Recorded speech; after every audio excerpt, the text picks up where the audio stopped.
Okay, we'll bring this opening procedures for the VUSD board meeting to order. Do I have a motion to adopt the agenda? Or do we have a? Yeah. Do we have a?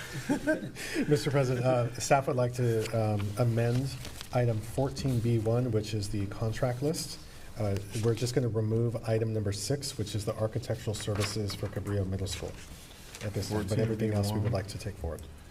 So it's 14, item number 14B1, it's the list of $25,000 contracts, and it's item number 6, which is the Perkins Eastman architectural services for Cabrillo Middle School modular classroom. We want to pull that from the item. Okay. Yeah, number 6 says. No, so 14B1 is this one, the contract list for 25,000 or more. But number 6 says notice of completion E5 through for Atlas classrooms. Right. But on this. Oh, on this one. Oh, okay. That's all. Thank you. Okay. I'll hear a motion to approve the agenda. So moved. Second.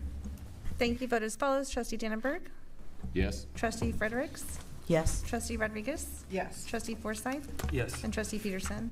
Yes. Thank you. Motion carries 5-0. Do we have any public comments? We do not. Okay. So we will go into.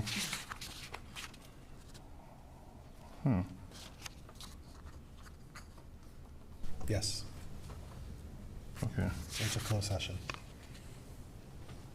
All right. We'll go into closed session. I'll entertain a motion to go to closed session. So moved. Second. Thank you. Vote as follows. Trustee Dannenberg. Yes. Trustee Fredericks. Yes. Trustee Rodriguez. Yes. Trustee Forsythe. Yes. And Trustee Peterson. Yes. Thank you. Motion carries 5-0.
Okay, we're going to call this board meeting to order.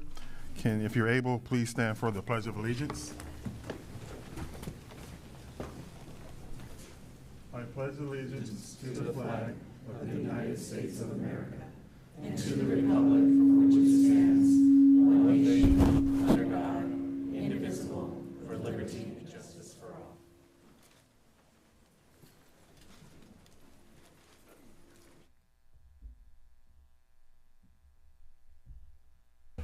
Roll call. Thank you. President Calvin Peterson. Here. Vice President James Forsyth. Here. Trustee Sabrina Rodriguez. Here. Trustee Shannon Fredericks. Here. Trustee Dr. Jerry Dannenberg. Here. Superintendent Dr. Antonio Castro. Here. Student Board Member Naima Dickerson. Here. Student Board Member Alondra Contreras. Here. And Student Board Member Bailey Berman. Here. Thank you. Okay, we have no action to report from closed session, and we're going to go to the superintendent's report. Thank you, President Peterson. I'm going to turn over this first item to Gina, so you can introduce our new principal. My pleasure. It's my pleasure to introduce to you today Mr. Juan Elias. Mr. Juan Elias's 19 years of service as an educator include the roles of dual language elementary and middle school teacher, dual language liaison, and assistant principal. He began his career in Ventura Unified School District at Will Rogers Elementary School, where he taught 3rd through 5th grade and also served as teacher in charge. Mr. Elias prioritizes collaboration with staff, parents, and students to build rapport, develop a safe and positive school culture, and ensure rigorous and relevant academic experiences for all students. Over the past 2.5 years as assistant principal, Mr. Elias has contributed to school-wide routines such as positive behavioral interventions and supports with staff, students, and families with a focus on safety and well-being. Mr. Elias's experience, compassion, and work ethic will assist him as principal working collaboratively with the Will Rogers team. In addition, he demonstrates a passion for serving a school community that honors biliteracy and biculturalism, allowing students to grow in multiple directions academically and social-emotionally. Mr. Elias respects and promotes learning environments that enrich individual and collective culture, where students and staff reach their full potential together. Congratulations to Mr. Juan Elias. We are excited to see our Will Rogers School programs and students thrive as you step into this new role.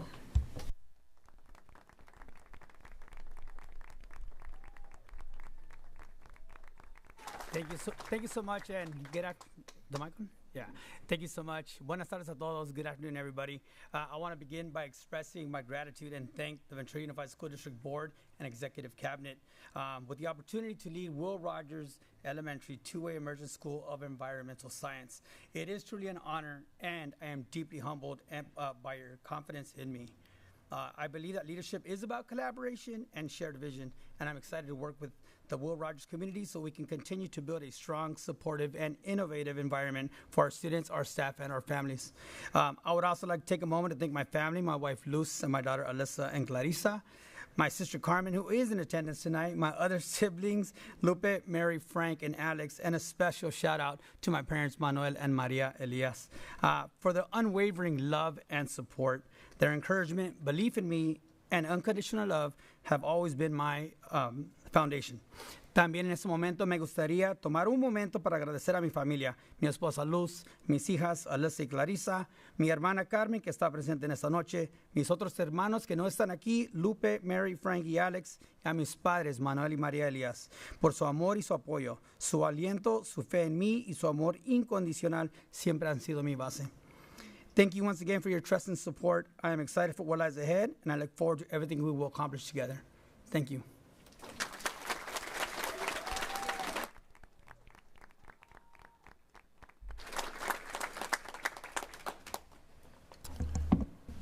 Board. Yeah. Juan, I'd like to congratulate you. It always does my heart good when we see one of our own grow from the teaching ranks and through the administrative ranks. We've all seen you grow, and we know you're going to do great things. So congratulations. Thank you, Dr. Thank you, Executive Board. I would just like to add, that we have not had a chance to meet, but I have heard so many glowing reports about what an amazing educator and what an amazing leader you are. And I look forward to being able to meet you and see the magic that you work on your site. Thank you. Thank you, Shannon. I'm super excited about this change. I think you're going to do wonderful things, and of course you've always been an exemplary leader in our ranks. But I've already been getting complaints from your site that you're leaving because they're sad to miss you. So thank you for everything you've done, and I really appreciate you taking this next step. Thank you, Sabrina. Congratulations, and thank you for stepping into this role. I know it's a new change, but from what we've read and what other people have said, it sounds like you're ready for this job. So we're really looking forward to it, and we really appreciate you. Thank you. Thank you, James. Well, I was just excited by the way you walked up to the microphone. You were so excited. You made me feel excited, so I know you're going to do a great job, and congratulations. Thank you, Calvin. Juan, I'll just add that in the short period of time that we've had a chance to talk about this transition, seeing your passion for the Will Rogers community, going back home, growing in a new way, and contributing to leadership across the district, looking forward to working with you in this capacity. Thank you, Dr. Castro.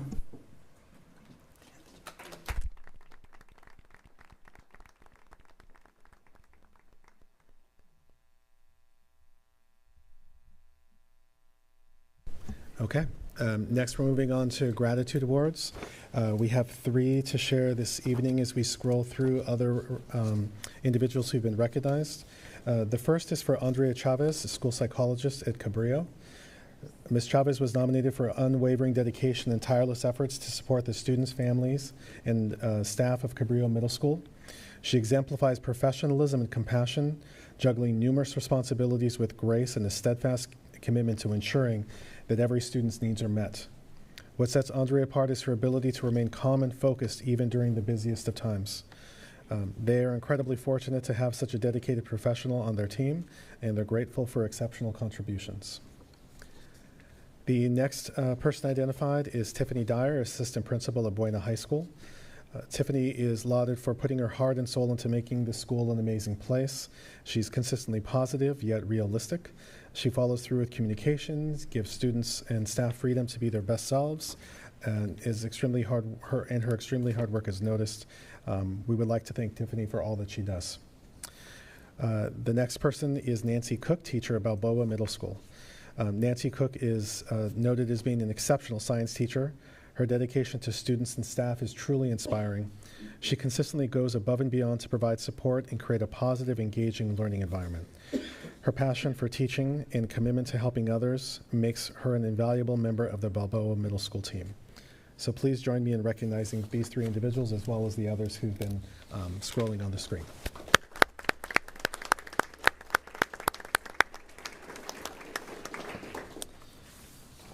Okay, and typically in every year we have an event later in the spring where we recognize athletics, but it's mid-year, and so this is a time where we see some extraordinary things happening on our site. So I actually just wanted to take a time to share some of the great things that our students are doing.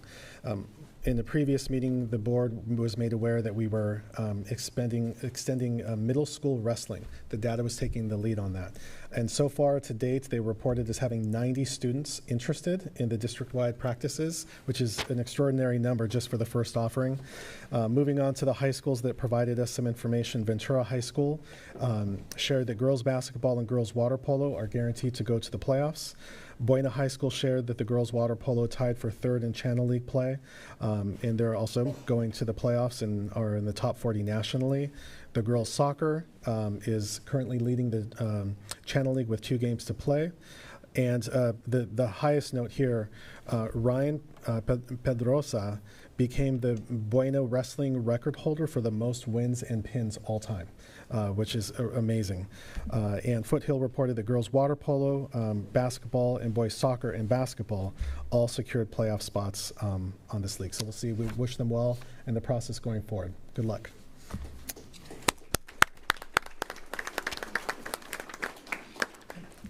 That's all I have. Thank you. All right, now we'll move on to the student board reports. And we'll start with Naima Dickerson. Good afternoon, everybody. My name is Naima Dickerson. I'm filling in for Kimberly Chavarria. To start, we held our elective fair a few weeks ago. We had about 10 plus electives come out onto our lawn, and we had a lot of students come out, see different classes that we offer, and just expose a lot of students to lots of courses we offer and new opportunities on campus at a time of registration for next year. So the goal ultimately was to help students decide what they were passionate about and what they may be interested in. Sports have been really exciting recently, as you heard. There is a lot happening with wrestling, girls soccer, girls basketball. Girls soccer, Pacifica, we won 5-2, San Marcos 2-0, and if I'm not mistaken, they're undefeated and are currently playing in their Channel League game. And then girls basketball also doing very well, beat Pacifica 80-48, San Marcos 74-45. And girls water polo, as you heard, is going to playoffs. They beat Santa Barbara 14-8 and Ventura 11-8. So lots of success with the girls sports and sports in general. Moving to our drama department, the spring musical was just announced. It is going to be The Sound of Music. This week was the first round of auditions, so lots of students came to try out. There was more students this year than there ever have been, with elementary schoolers actually being able to audition and play the 7 children in the play. So I feel it's more a community event, as we can include these elementary schoolers with us and some special guests. Our talent show, we held our 2nd annual talent show a few weeks ago. There was a wide range of acts, from singing duets to rock bands to our Buena improv group, which all did tremendous. There was a great turnout of parents, families, teachers, students, all came to support their friends and their loved ones. So it was a really great show and a tradition that we want to continue. And then our wellness fair, a really big event that we have once a year. There were 18 organizations that came and set up their tables. Lots of students went around, collected information about how to maintain their mental health and get resources for different things like suicide, vaping issues, just a wide range of topics that students were able to get more information on. But it was a very successful day, a large turnout, and while the smoke did kind of dim the sky, it did not dim the attitudes of students. Additional activities from this month, there were several workshops, Ventura College workshops, CSU, and then FAFSA workshops to help seniors file that. Our freshman welcome night occurred on the 23rd. Our tables of sports, extracurriculars, our classes were all set up in the gym, and families came, got to get a taste of what sending their children to Buena looks like, and there were performances from dance and drumline. And then Bulldog of the Month luncheon happened the day before. Bulldog of the Month, for those who don't know, is a new tradition that we are starting at Buena to recognize students who are just exemplary in everything that they do. They are selected by their teachers and celebrated at this lunch. So they were rewarded there and recognized for their work. And finally, scoreboard and LED lights on our stadium are completed, so lots of buzz and excitement for that for the upcoming sports seasons. And then some upcoming events. Our Renaissance Rally is happening on March 6th. If you don't know what Renaissance is, it is our way of celebrating students who have earned a high GPA or have significantly improved their GPA, so it's a way of recognizing them. We have our senior ball coming up on the 22nd in a few weeks, being held at the Ventura County Museum. Prom happening in a couple months, occurring at the Ventura Music Hall, and then an advanced film field trip to the Paramount Studios in a few weeks. So lots of opportunities for the film students as well. Thank you.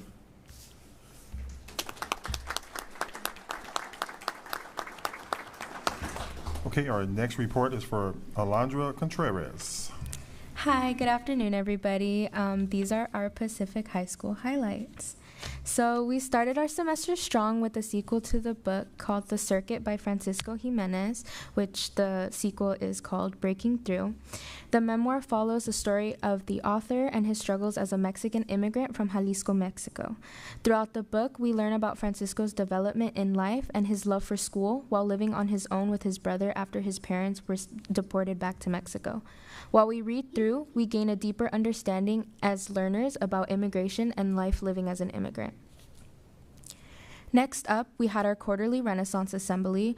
Once again, and many more times after, many of our students made Renaissance by achieving over 20 credits, even earning as much as 40 in just the quarter alone. We heard a lot from our students telling us how they earned so much just by completing their Edgenuity, prescriptive testing, and of course showing up and passing their classes. All winners went home with certificates and a chance to go on a Renaissance trip to Camino Real Park tomorrow for a sports day. Then, our wellness peers were given the opportunity to work alongside other high schools to introduce mental wellness to kindergarteners. We worked on many activities with them so they can understand why mental wellness is important. One of our activities was reading to them. We were able to choose what books to read and read them to the kindergarteners while answering their questions to better teach them about mental wellness. Our second activity was making stress balls using Play-Doh and balloons, and this gave us the opportunity to give them something to work with whenever they feel agitated or just need to fidget with something. We assisted them in making it, so if needed, they can make it at home.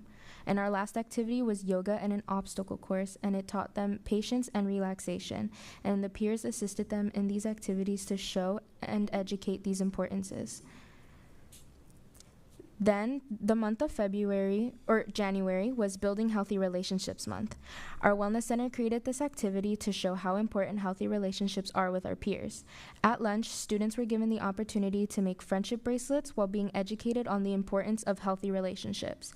It was nice seeing all of our students coming together to create such creative bracelets and deep meanings. Once they were finished with their bracelets, they were given hot chocolate as well to help give our students some warmth due to the cold weather recently. And then finally, our upcoming events and activities for the rest of February. First, this week is National Counselor Week, so thank you to all the school counselors in our district. We're very grateful for the support they show our students. And next is the beginning of our Nate's Place group, which is a group that brings together students to help and show support to those who are struggling with substance abuse. Then we have our Sports Day field trip, which is tomorrow, which will no doubt be so much fun. And then the following week, we have the beginning of Kindness Week, where the Wellness Center will host multiple activities, including candygrams, aromatherapy necklaces, and rock painting. Then, on the 19th, we're having our FAFSA workshop for parents and seniors to assist and give more information on financial aid with the help of Ventura College. And to end the month off strong, we're having prescriptive testing as a chance to make up 5 credits per test and get our students on the path to graduation. Thank you.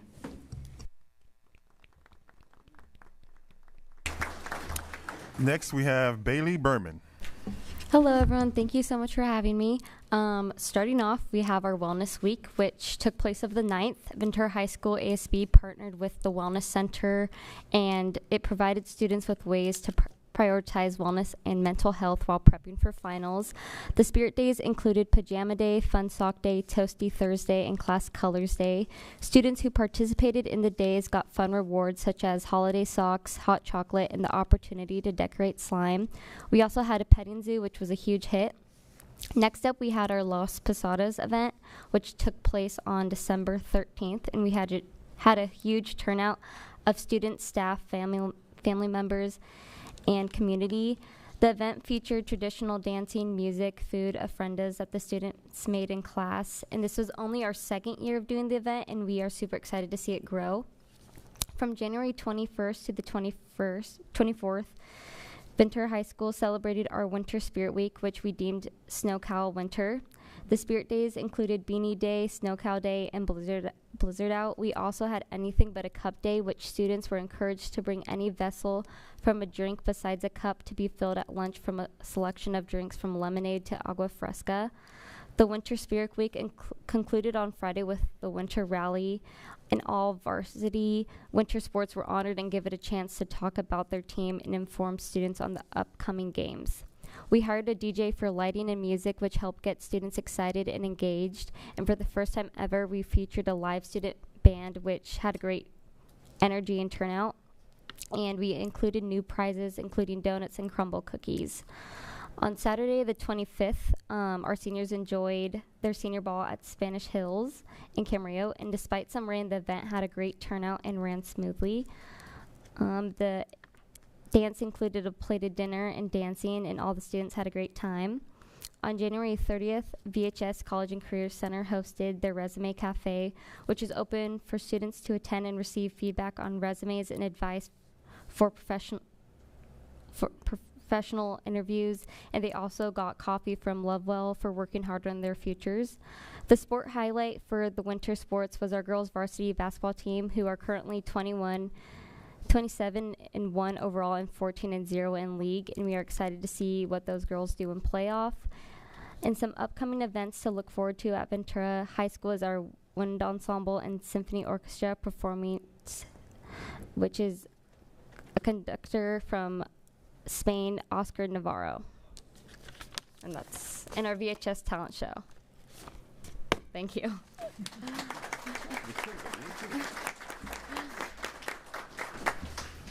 So normally we miss our students at a different time, but I know some of them have projects to do. So I'm gonna go ahead and, if you guys want to, you can leave now. But if you want to stay, you can. But I know you guys have some activities to get to.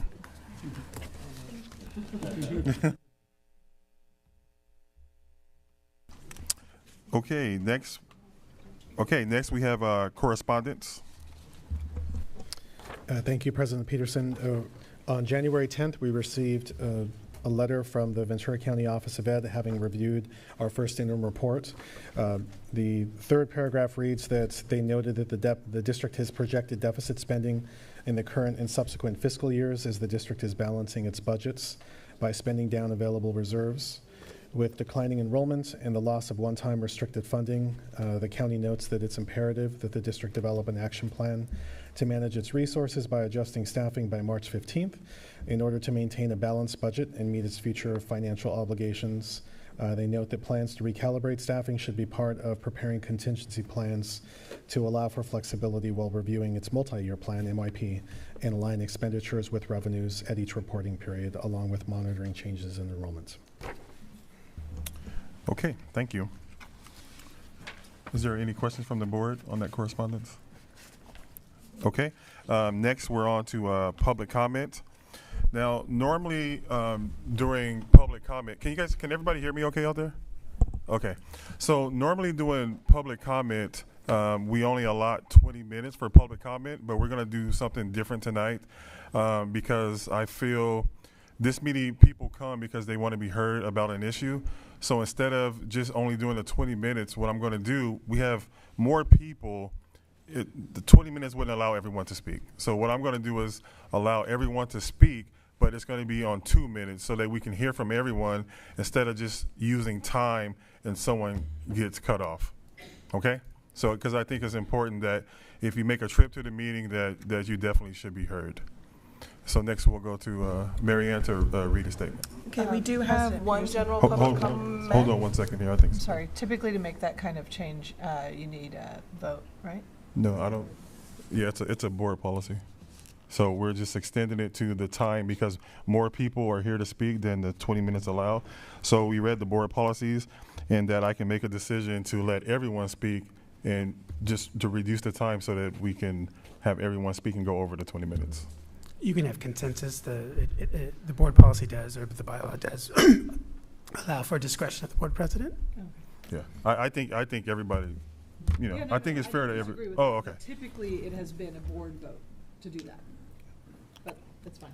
Well, let's do one just so it's cemented. Okay. All right. We'll just take a consensus. Everybody okay with letting everyone speak to have the 2 minutes? Mm-hmm. Okay. Perfect. Okay, we do have one general public comment this evening. So what I'm about to read is for all public comments this evening.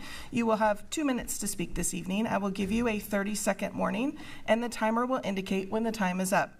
Due to the fact that we do have an overflow room this evening, I will be calling 4 names at one time to let you know who will be next. I ask that when you hear your name, please make your way to the boardroom and then make a line near the podium so that you are nearby when it is your turn.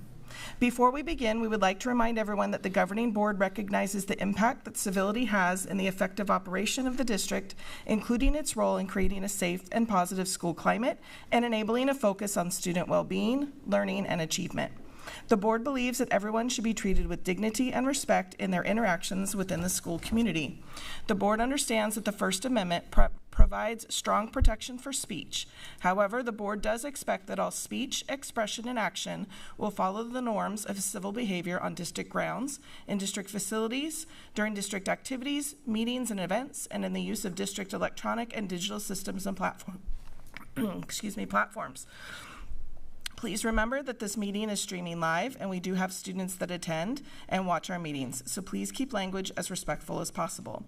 Please also note that the microphone at the podium has been calibrated. There's no need to touch the microphone, just speak right on into it. The only general public comment we have this evening is Shannon Hemmel. If you can please make your way to the podium.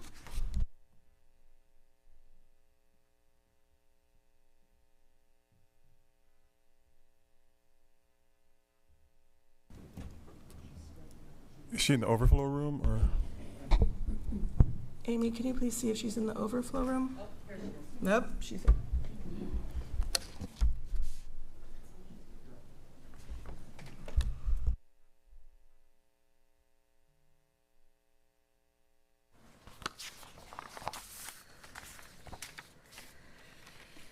Hello, my name is Shannon Hemmel, and I am a music teacher on special assignment for the Ventura Unified School District. I am absolutely thrilled to be teaching music in Ventura this year and would love to continue bringing joy to the students through music for many years to come. This year, I will teach over 3,000 students at 9 schools, ranging from transitional kindergarten through the 8th grade, about 8 times each. In music class, we sing, play instruments, move around together, and we learn to create, practice, and perform. Through these shared experiences, we build community. Furthermore, we build skills for life and learning, including things like rhythm, timing, training, practicing, perfecting, learning, action, reaction, creation, planning ahead, performing, and so much more. To describe the impact that I have had, here is a letter from a 3rd grade student at Juana Maria that was given to me last week after our last music session together. Dear Mrs. Hemmel, I will really miss you. Once I see you leave, my heart will break immediately. You were the best music teacher I have ever had. 30 seconds. I will miss all the things you have done for us. I hope that I will, and we all will, see you again soon. Once I heard it was our last class, I was really sad. Most people believe in the importance of the arts and music in the lives of students. Teachers, students, and parents of students have been talking to me and telling me that they want more. They want our children to have music throughout the year. For all their years in elementary school. I'm sorry, you might not have been in here, but we limited to 2 minutes because we wanted to be able to hear everyone. And so when I made the statement, you might not have been in the room, but I'm sorry, unfortunately, your 2 minutes is up. Okay. It should be foundational. Thank you.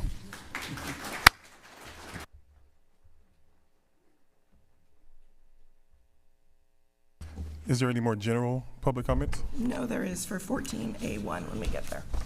Okay, we're going to be going on to 14A1, consideration of resolution 25-02 regarding reduction or discontinuance of classified services. First read. President Peterson and board, the staff doesn't have a formal presentation tonight, but I want to recount all the steps that we've taken to get here today. So the 24-25 budget timeline actually began last year in June. So in June, the board adopted a 24-25 budget that had assumptions over multiple years. The assumptions of that budget included potential reductions due to one-time funds. For those present and those watching, one of the things that the district has benefited from since COVID are COVID-era dollars from the federal and state level. And what we've been able to do is to extend for multiple years positions for which the district was no longer funded, because as we know, the district has gone through an extensive, as have other districts in the area and across the state, nationally, experiencing declining enrollments. And I do want to share, because this is something that we all feel. Declining enrollment is not something that is someone's fault. It is not because the district is not doing well. It is not because people aren't doing their jobs. This is a national, state, local phenomenon that's often accelerated in areas like ours, coastal communities, where families coming in struggle to be able to have young children and afford to live here. So that's something that is unique to where we are. So those are the factors that have contributed over multiple years.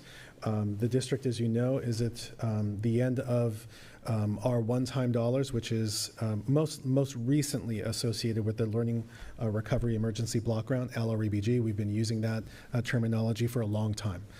So short of any additional resources, that's where we are. So we have about let me continue. So on December 13th, the board received a report of the first interim report.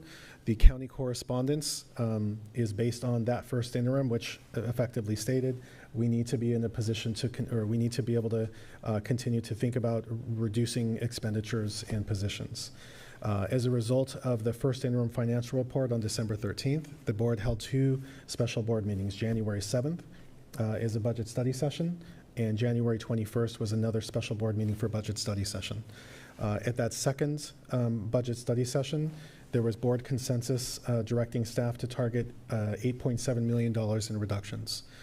Tonight is, I sent out a communication district-wide so that way staff would understand why we had to break up this process. So this is the first of 2 potential steps. So tonight is a resolution that addresses the needs related to classified staff only. This is not the only step that we need to take. In 2 weeks, there will be a resolution addressing certificated reductions. All of those together, taken together, will meet the directive given to staff to potentially target a potential $8.7 million in reductions. So that's where we are. That's what brought us here tonight. Just to read here, if all of the 24-25 budget projections and the subsequent, as I said, the Ventura County Office of Ed review assumes that we make those reductions, and so that's where we are tonight. The list of potential classified employees is found on the resolution, Resolution 2502. And those are listed by the classification and the number of potential FTEs that could be reduced. And so, as I said before, staff does not have a formal presentation, but if there's any additional information that you want us to revisit, we'll be happy to do so. President Peterson. Okay, thank you. Is there any statements or questions from the board? Well, just to add to our budget woes, obviously not passing the bond has created part of a problem too that you didn't mention. The parcel tax? Parcel tax. Yes, that's correct. Anyone else? I'm not sure what Statements or questions, because they don't have a formal presentation. That was what he just listed is what they're going to do as their presentation.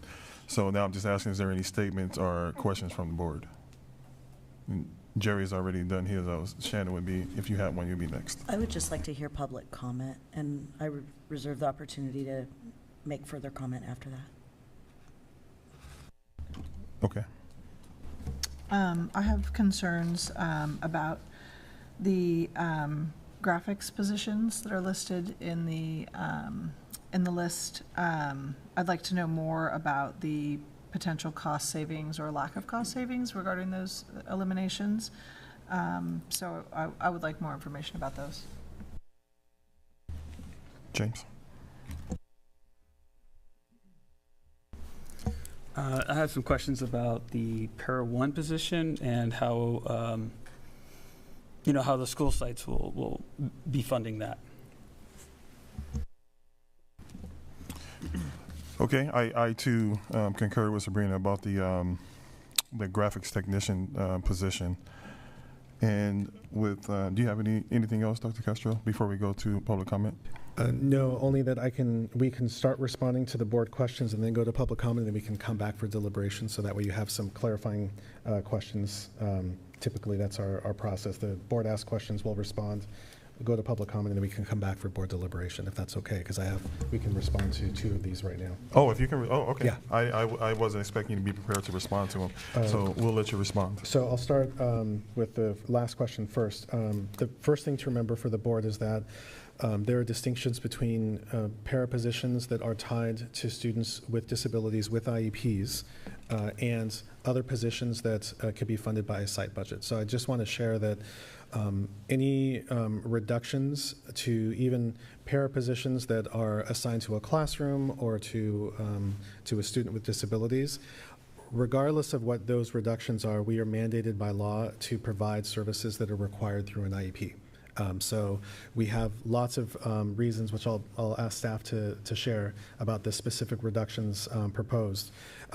But in general, it's just important for the board to know and for the public to know that if any of these positions that are reduced, ultimately some of them could come back if they are tied to the needs of a student with an IEP with special needs. So that's something to consider. I was wondering, could you just share a little bit about kind of this feels different than in past years because of the timing, right? Yes. So there's been some change in legislation that's kind of moved some of these traditionally something like a para position where we would, if a student's aging out, say like they're a senior, they're aging out, or they're transitioning to another grade and their supports might be different, that notification would be given at the end of the school year because we're preparing for next year. And this year is very different. Yes. I'll turn it over to Andrea. I just note that we shared this level of specificity in the communication to staff, which effectively talks about a law from 2022. So if you can share what's different this time around. Absolutely. So yes, legislation was passed back in 2021 that took effect January 1st of 2022 that changed the timeline for classified layoffs. So prior to that law going into effect, we were required to give our classified employees a 60 calendar day notice. That allowed flexibility to conduct reductions throughout the year, and as we found out those types of things, student needs, aging out, graduating, that type of thing. When the new law went into effect, it now mirrors the timeline for certificated staff. So we have a March 15th deadline. We have to give preliminary layoff notices before March 15th, and then we go through those same formal steps as certificated staff follows. With that new law, classified employees are also entitled to a hearing through the process if they elect to do so. And so it's much, much different.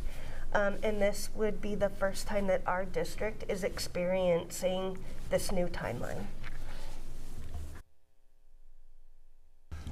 So this resolution is not saying that we're, the list that's on there is not saying that it's 100% we're going to list. This is just allowing us to meet the timeline. Is that correct? I'm going to rephrase the question just to make sure I don't answer it incorrectly. The way you phrased the question was, is every single position on here guaranteed to be eliminated or reduced? Yes. Okay. So, Andrea, can you answer that question? Is every position on this list guaranteed to be either eliminated or reduced? Well, I'll tell you why. The reason why I asked is because we wanted more information about, like, let's just say the graphics tech position, and we still will be able to get that information before we make the final decision is really where my question is going. Okay, so that was the second question that I haven't had the chance to answer, and the answer is yes. So we will talk about that, and then we'll go, assuming there aren't more board questions, we would then go to public comment. But Andrea, can you answer the question about the reductions? So I would say yes, the classifications listed in this resolution in accordance with the FTE, would experience a reduction or elimination. And then, so given that there's a reduction of some positions or portions of FTE and elimination of other sections, or excuse me, other positions, you started talking a moment ago about the process. So then what happens, whether the board, if the board takes action tonight, what are the subsequent steps that happen after this? Okay, thank you. Yes. Once the board takes action, then the next steps would include issuing preliminary layoff notices to any impacted employees within those classifications. So that layoff notice would include any employee whose position is reduced or eliminated. We would then also be notifying employees of what we call their bumping rates. And what that is an opportunity for employees to look at assignment options for next school year based on their seniority. And so we look at their seniority in their current classification, and we look to see if there are any positions that may be available to them. We also look at any former classifications that they held, and we look to see if there are any positions available to them. That whole process is done based on seniority, and so we start with the most senior person, we work through what their options are, and we just work our way one by one based on seniority. I think I didn't ask my correction correctly. So my correction was, if the board passes this resolution tonight, and let's just say we get some information that says, you know what, we didn't realize by eliminating this position that it was caused this, this, and this. Does a resolution automatically put these positions for elimination? Or if we want to know, if we want to have questions about, let's just say, the graphics technician team, does a resolution automatically say that that position is being reduced, or it just gives you the ability to do it, is my question.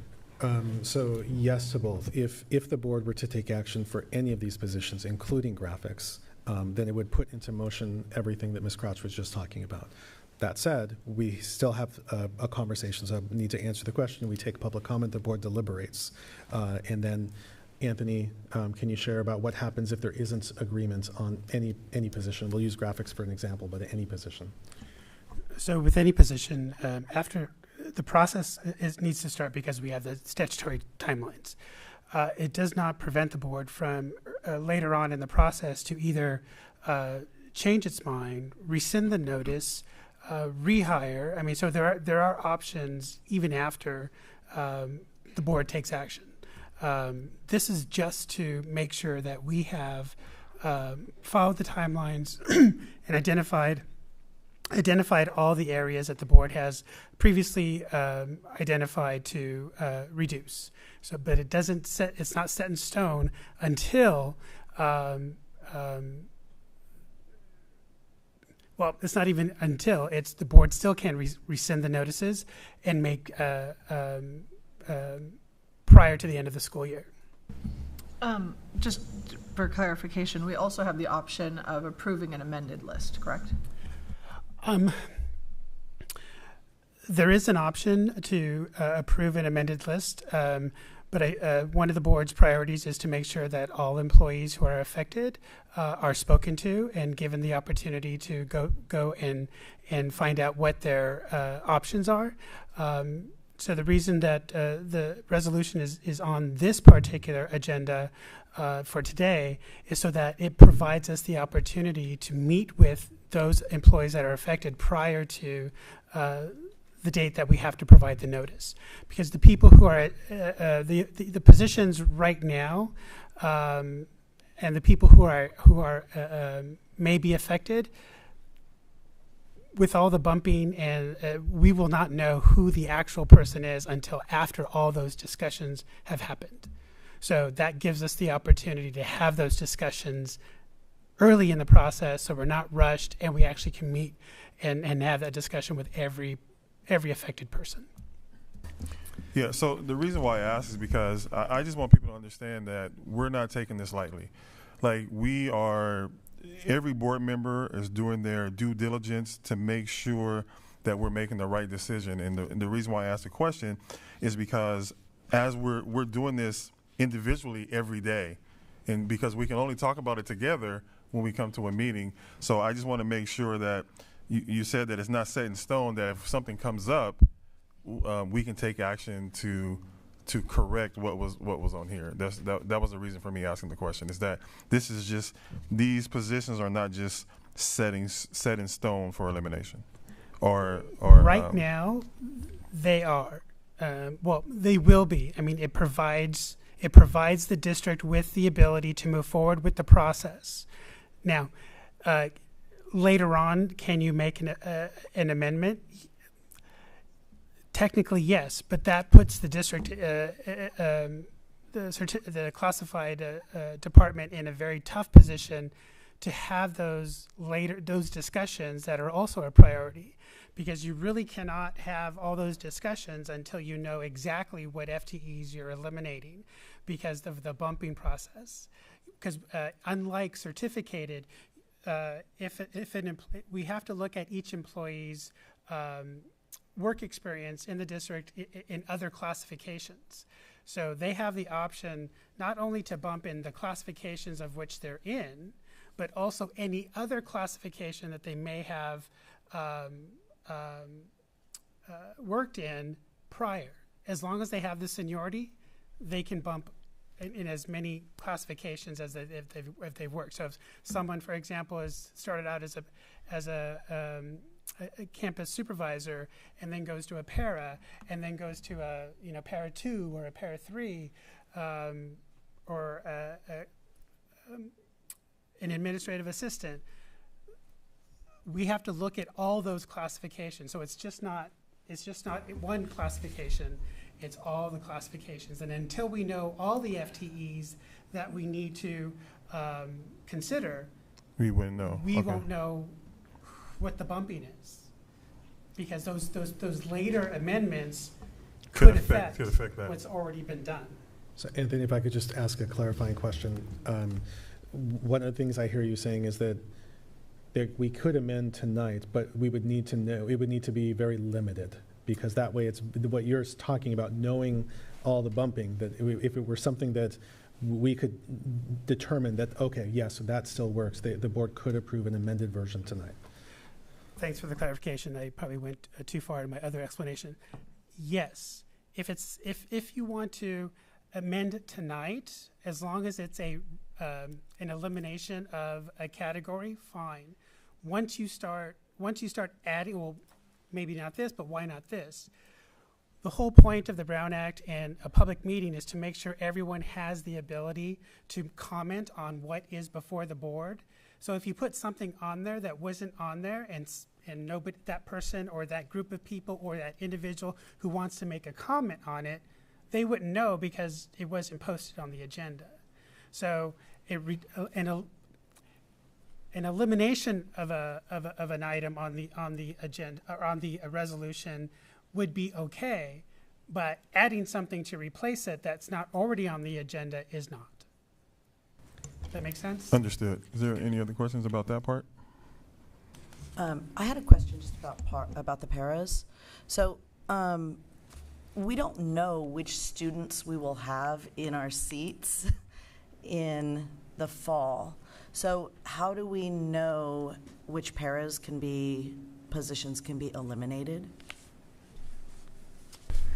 So the para 1 positions that are on the resolution this evening, those are mainly our site-funded para positions that are in our general ed classroom. They might be supports for our EL students. So those are typically our site-funded positions that are in that category. And I know I didn't ask you in advance, so I don't know if you'll have this number, but how many of those type of general ed paras do we have in the district?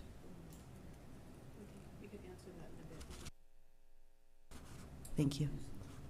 We could attempt to compile that while you're deliberating. We can try and run a report of that, unless if you know off the top of your head. I don't know off the top of my head, but we can.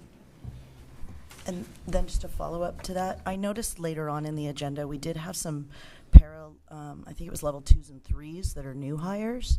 And I was wondering why we are hiring more paras if we are also laying off paras. So I'll just come to that, and then if there's anything I missed. That's why I wanted to lead with the positions that are tied to students with disabilities and the needs associated with that. Sometimes those are classroom-based positions. Other times they are tied to a specific student's IEP. So that's one of the top reasons. What else can you add? I would echo that. Our para 2s and para 3s are directly tied to IEPs and the requirements for services for our students. So then I suppose, I mean, ultimately at the end of the day, I mean, we can theoretically eliminate every para in the district on March 15th and still end up having to hire all of them back for the students who have IEPs that require them. Hypothetically, yes, but that's why I led with that. Like we wouldn't be making reductions for positions that we don't anticipate not needing at that moment. But that's why I led with the distinction between we'll call them, for example, gen ed paras versus special ed paras. We will always need to provide legally mandated required, but we never know when that will happen. Like even the thought of that happening at the beginning of the year, we know, and the board knows, those needs evolve over the course of the year. So we wouldn't even necessarily know at the beginning of the year, but we would know throughout the year, and we would meet those needs throughout the year. Okay, I can't promise it's my last question, but one more. So does this ultimately tie the district's hands as far as what if we have, say, a para 2 that is tied to a student and the student leaves the district, but we can only let them off with a March 15th pink notice? What happens then? For our para 2s, we don't have any anticipated reductions within that classification. Para 2s are not listed on the resolution this afternoon or this evening. For our para 2s, we have quite a few vacancies, many vacancies. And so if we have a student that ages out, graduates, no longer requires services, we have plenty of vacancies that we would just shift a paraeducator to a different position, and it would not impact their total hours. So we have enough spots to shuffle people around to avoid a layoff in that classification. Okay, I told you couldn't promise that was going to be the last question. So then, for the para 1s that could potentially receive layoffs, what would be required for them to be certified in order to take a level 2 vacancy? They would just need to apply for that position. When we go through the bumping process, employees cannot bump to a higher level position, but they can, by all means, apply for the position and be considered for the position. Honestly, the requirements for a para 1 and para 2 are the same, so I don't see that being a problem if somebody's interested in becoming a para 2. We have a lot of vacancies, and actually we would love for people to transition to para 2s. Actually, that would reduce the amount of contracted services we put out for. Sabrina? It's not a question, but we have a lot of people here tonight, and I we're asking about a few positions, and I don't want that to give anyone the impression that every single one of these positions isn't important. You know, although there are a number of FTEs represented here, we know that it affects 208 people in our community, right? And many of our classified staff work a portion of an FTE or have several portions of FTEs that they work, full-time equivalents that they work for us. And having been on this district through COVID, our classified really stepped up. You know, you all made a huge difference. And I don't want you to think that this isn't awful, right? Like, we recognize that you have been incredibly dedicated, hardworking, committed people to this community's children, and yet we are in the awful place of having to make reductions. And I know for every single one of us, I'm not unique in this, it's awful. Because our executive team cares deeply about you just like we do. And it's, so I felt like, because we're asking about a few particular positions, and it doesn't mean that those positions are more important or more valued. We just have some questions about them. And again, I just wanted to recognize that, particularly over the last few years, when it comes to campus supervision, when we had crazy behaviors on our campuses and our campus supervisors stepped up to really make sure kids were safe. I mean, there are so many examples of classified staff doing that, and that's what we're talking about today. We're talking about classified staff, and so I just wanted you to know that your value is not lost on us. James. Just to harp on the para just one more time. So of all these para ones that we're thinking about eliminating, is any of them in the TK kinder general ed setting? Are we going to be eliminating that from our kindergarten program? None of the reductions would be in the TK program. Okay, just want to make sure. Thank you. Okay, thank you. Before I let Dr. Castro answer our question about the graphics technician, I just want to make sure that people understand that the reason why we're asking these questions at this time is because we cannot deliberate with each other unless it's in public. So sometimes it seems that we're asking some very basic questions that we should have already asked before, but we can't do that. In order for us to deliberate, the question has to be asked in a public setting, this public meeting, and so that we all can hear the question, because besides this meeting, we can't talk about the business of Ventura Unified School District together because of the Brown Act. So I just want to make that clear to people that might not have been to a board meeting before. The reason why we ask those questions together is this is the only time that we have an opportunity to ask those questions. And so I'll let Dr. Castro answer the graphics technician question. Thank you, President Peterson. I do want to loop back because it is important that everything we describe and explain the reason why.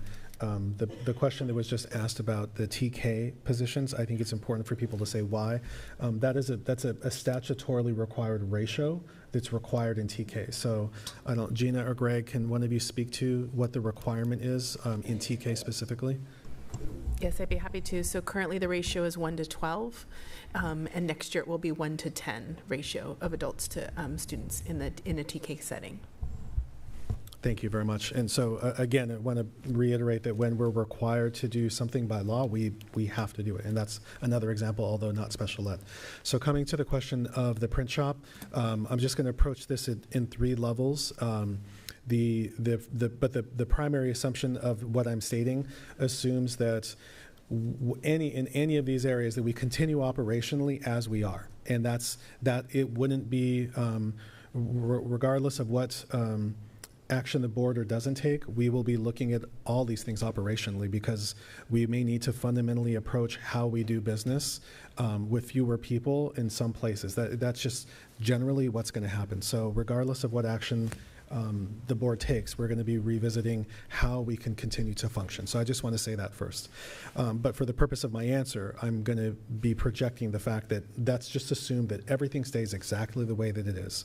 One thing to consider for the board is a revenue generating print shop. And what I want for the public to know is that in previous years, the print shop is incredibly productive, meeting the needs of our district-wide. Incredibly outstanding. We always get positive results, comments. The people are very, very happy with our print shop service. That is separate from the idea of creating a revenue-generating concept. Typically, what we've done historically is from the central office, we provide site funds, a variety of site funds, and then we had been charging sites to recover that cost. Ultimately, though, that's not, when we are talking just about internal dollars, that isn't generating revenue. It's just moving it around. We allocated the money, and then it comes back. There's no revenue generation. So one of the things that has existed in different ways at different times is to what degree the print shop generates revenue. And that when I use that term, I don't mean charging in-house for those functions. I mean potentially developing what that looks like for people that are outside or entities, PTAs, PTOs, other districts and other people that create revenue, generate revenue from outside of our system. So that's one thing to consider. The second thing, as many of you already know, relates to the productivity and cost associated with cost savings. And that's a place where it's not as clear because right now, again, this isn't a judgment of sites because many of us who've been teachers, we completely understand, like, our educators at the sites need the flexibility to be able to use our tools and resources. Sometimes it's better utilizing that resource, that printing at the site. Other times it's better utilized if you can plan ahead to use that at the district level. But either way, what's true is that we don't have a uniform utilization of our centralized print shop services. We have sites that really effectively utilize our centralized print shop services, and we have sites that don't, where they run a lot of copies at their site. So that's just kind of like our current practice. So one of the things for the board to consider is, again, whatever action the board does or doesn't take, we would be looking at what are the ways for us to be generating revenue and potentially developing cost savings. And so those are two things to consider. And then Asan, just on the operational side, can you share, like, on the equipment side, how much does the equipment cost internally for the centralized services? Yeah, the yearly lease runs about $200,000 for 5 machines. Sorry, Dr. Castro, I think there's another unknown here. I think you mentioned someone else on. I'm not sure. Okay. There are special projects that are being done out of the print shop, like binders. There's a lot of things that go on in there outside of just printing black and white and color copies, and so that is the one area that's unknown if that print shop was to close. Like, is it a true cost savings? It potentially is not, because when you outsource this to, say, Kinko, Staples, it's probably going to cost twice as much to do so. So, and that is an area that is unknown. I don't know the volume of how much. I can't even put a dollar to that, of how much that would cost. But, I mean, it could go the other way. I mean, it could also go like, okay, we are printing less next year. So could go either way. Okay, so let's go to, didn't have another questions? Okay, so we're going to go to public comment. Okay, please keep in mind the civility statement I said earlier, and as I said, I'll call 4 names up so that those that might be in our overflow room can come over. First up will be Carol Peak, followed by Robert Ibarra, followed by Frank Maciel, followed by Sky Cogshaw, and I apologize if I am messing up any of these names. Good evening. My name is Carol Peak, and I'm the president of VESPA. I'm here wanting to advocate and support the members that I serve, the valuable ESPs. Our position, whether inside the classroom or not, make up the foundation in which our students build their future. We transport them, we feed them, we make sure their learning environment is safe, clean, and well maintained. We work together with our certificated staff to support our student learning. I'm aware that our budget is not what we had hoped, but I am shocked and saddened by the number of positions on this list. I'm angry that this falls on the backs of the ESPs who live paycheck to paycheck and have 2 and 3 jobs just to make ends meet. I had asked for VESPA to be added to the agenda to these board meetings so that we could highlight and show you, as well as the public, the importance of our positions and that there would be no student learning without ESPs. And unfortunately, that never happened.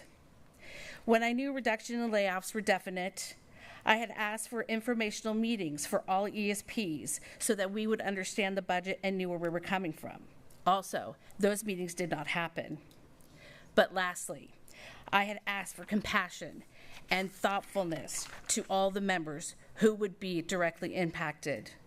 But instead, directors were given the go-ahead to inform members before I knew of the positions that were on the list and before the board had seen the list and was approved.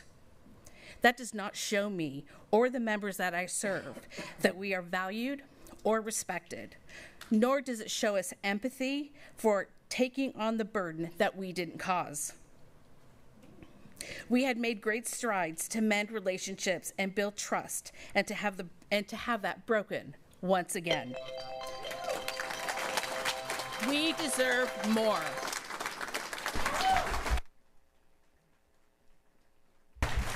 Next up is Robert Ibarra, followed by Frank Maceo, followed by Sky Cogshaw, followed by Trinidad I believe it's Camarillo. Good evening. I'm Robert Ibarra. I'm a paraeducator in the district, also vice president of VESPA. I am here to say that what has transpired the past few weeks may become reality tonight is very hard to accept. It may never, ever be accepted or forgiven by VESPA members. What alternatives have been considered? We haven't been shown anything that can be considered in maybe like reduction in hours, maybe hiring freeze from top to bottom, leave position vacant for a few months as attrition sets in, consolidate management duties. What about furloughs? Has there been a study done with actual figures that can be shared? VUSD, according to the website, has approximately 1,300 certificated personnel, 850 ESPs, which are classified personnel. How much could be saved if 5 or 10 furlough days were taken? How much if management from the top down would take days as well? Are those figures available? We do not want to see our members laid off. They are family. VUSD family, we work together to accomplish a goal.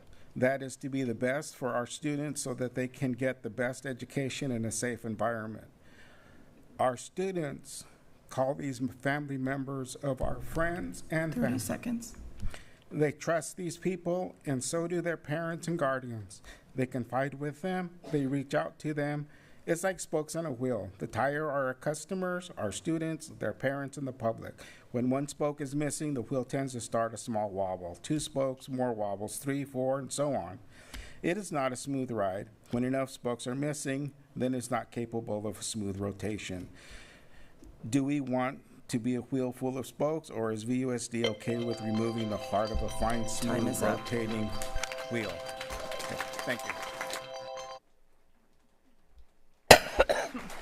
Frank Maciel, followed by Sky Cogshaw, followed by Trinidad Camarillo, followed by Michelle Glenn. Hi, Greg. Hello, everyone else on the board, Sabrina, Dr. Castro, and the rest of you I have not met yet. My name is Sky Cogshaw, and I am here to talk about my role as the Art TOSA. I am actually a product of this very district. So as the Art TOSA, we can all agree that art is an important aspect to our education system. I want to point the direction to the TOSA role as a designated TOSA role specified for the arts. I believe that this role is essential in ensuring an equitable and cohesive art program in our schools. Having a face in the district office will impact and will improve this more, and we need it more than ever, having a face in the district, to ensure that the arts continue to be a priority in this district. As a TOSA, I am committed to advocate for the arts, for the teachers, and for the students. I want to clarify my advocacy for the teachers. I want to support, and I have been supporting the teachers in virtual lessons. I have been praised, I have been thanked, and I have had plenty of people view my virtual lessons weekly. Hundreds of people tune in. These teachers rely on my virtual art lessons to help them through the week. some reasons I want to talk about what I have created is these videos I've shared and created are creating a collaborative community, okay? It 30 is seconds. developing lessons that are contact with other subjects. So not just art, it is enhancing with other subjects. What I've been building will be taken away if my position is terminated. This collaborative effort has helped students gain a deeper understanding of content throughout science, history, and so forth. This virtual presence will be gone if I am gone, and it is valuable to our staff, to our students. So thank you, board. Up next is Frank Maciel, followed by Trinidad Camarillo, followed by Michelle Glenn, followed by, and I'm sorry, it's either Terry or Jerry Nava Mañez. Sorry. Hello, thank you for your time. My name is Frank. Nice to meet you all, first time. So I'm going to get to the point. You guys call it reduction in funding. I call it fiscal mismanagement. Let's just call it what it is. You guys, I feel like you guys are, I appreciate your sympathy, but you're asking the wrong questions at the wrong time. Why were all these positions hired on as permanent when they were one-time dollars? Seriously, you guys keep talking about it. Every board meeting, one-time dollars, but you hire. Maybe you're overhiring, okay? And I'm not saying that we don't deserve the support from more people, but you guys are asking the wrong questions at the wrong time. That's the oversight that we need, the guidance that we need from the board to give to us. Just an example, like if you look at the action item, what is it? Where EP Foster, the project that we have going over there. We have, our original report was supposed to be 4.6 million that we were supposed to be spending. We're at 5.4 million of additional work. And that's just one project. And I know it's funded through ELOP. Those are one-time dollars too. Gavin Newsom passed that in 2021.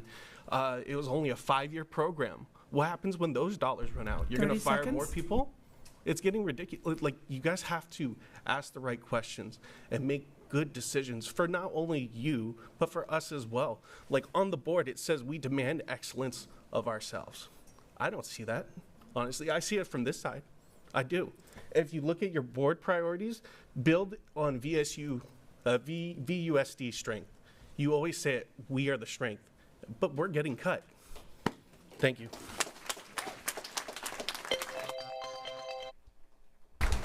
Up next is Trinidad Camarillo, followed by Michelle Glenn, followed by, and again, I'm sorry, Maynez, followed by James Adcock.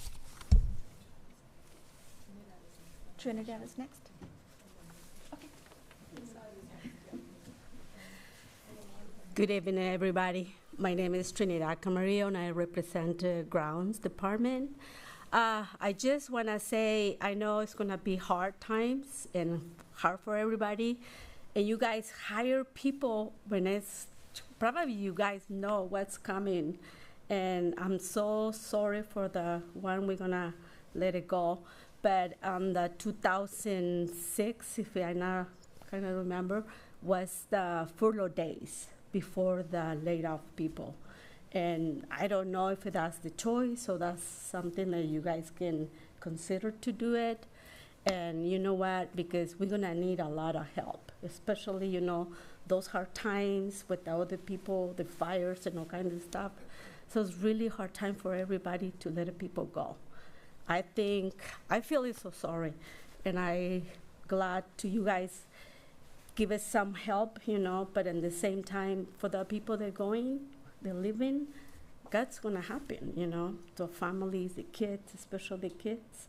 And we just, this the beginning, because we're gonna be short on the students pretty soon. Thank you. Good night. Up next is Michelle Glenn, followed by Maynez, followed by Adcock, followed by Davis. Hi, my name is Michelle Glenn, and on behalf of all ESPs and as a health technician for the past 26 years, I want to let you know how disappointed and sad I am that the board has decided to make so many proposed cuts to classified. I feel strongly that all of our classified positions are a vital part of VUSD, and the proposed cuts will affect the remaining staff and the students every single day.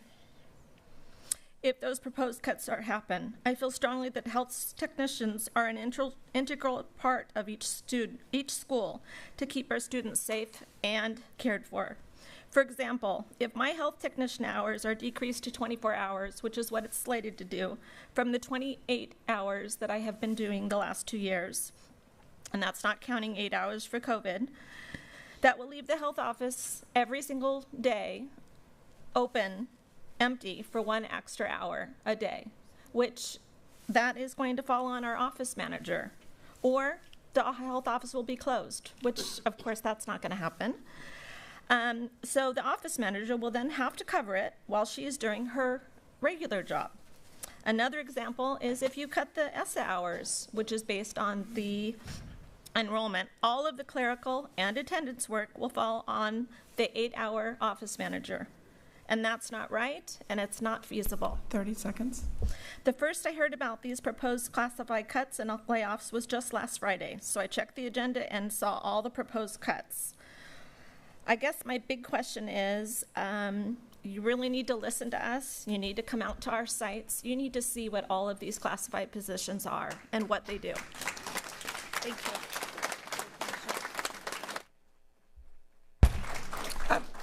Up next, Nava Mañez, followed by James Adcock, followed by Jadair Davis, followed by Josue Reyes. And again, I apologize for the names. I have a name that no one ever pronounces correctly either.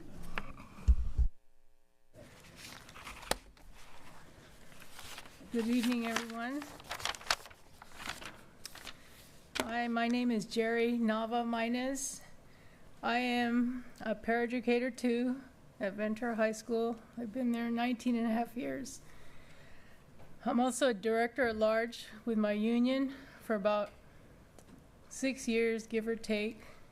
Takes a lot to come out here and speak with everyone on this level. I work in several classrooms, math, earth science. I support student behaviors. I make assignment copies, search for assignments to be copied, anything that arises for our students. Lately, it's been very tough with students being arrested. It has a big impact on me, I live in this community. I also work fall, spring, break, and the student programs. Any job that I can get, I take because I only work 5.75 hours. The district doesn't spend a whole lot on me, meaning I have no medical insurance or dental. I have to pay for it. I have Medi-Cal through the welfare department, and I'm a highly educated young woman. I have many 30 seconds. Many college degrees, units. I've been subbing. I started with this district in 1988. Attendance clerk, custodian, one-on-one para, health tech. So lastly, I've dedicated and invested over 35 years with this district, Ventura Unified. That's all I've ever done. I value my career. I ask that you appreciate and respect my efforts. Thank you.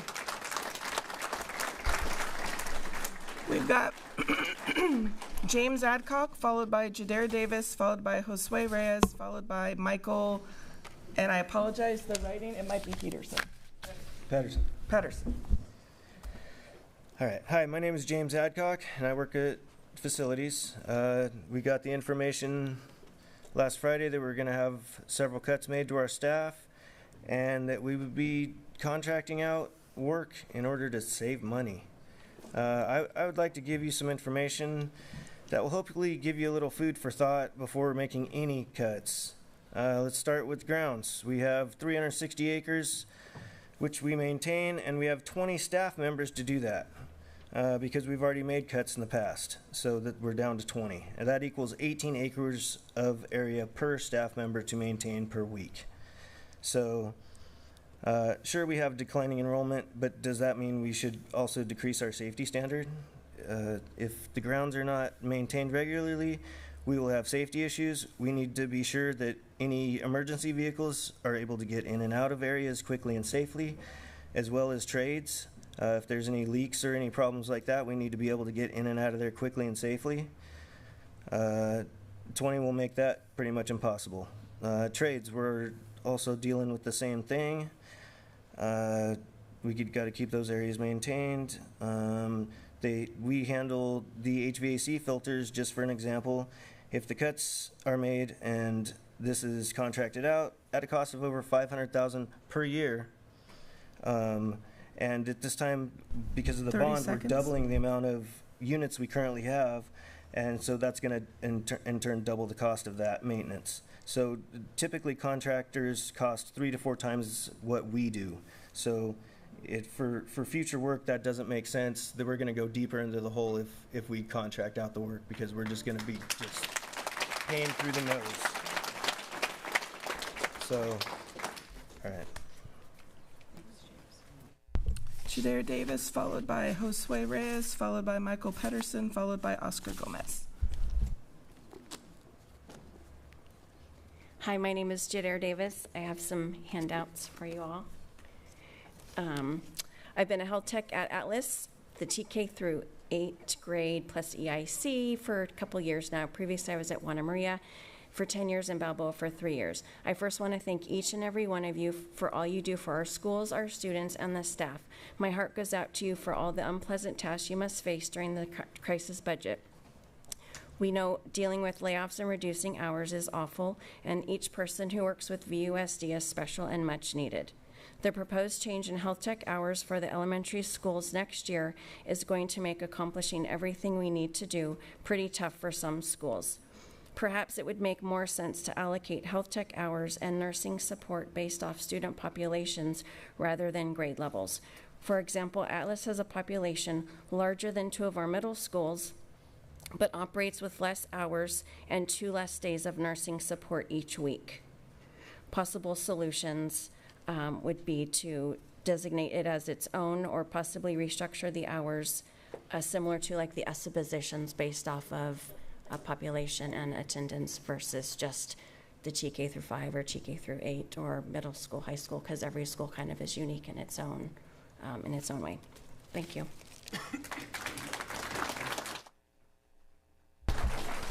Josue Reyes, followed by Michael Pedersen, followed by Oscar Gomez, followed by Casey Rodriguez. Good afternoon, board members. My name is Josue Reyes, Network and System Specialist. I've worked for the district 16 years, first as a computer repair tech, then as a technology specialist. I'm here asking for reconsideration to keep the network and system specialist positions. We are in charge of managing the network and every network equipment in the ESC and all the schools.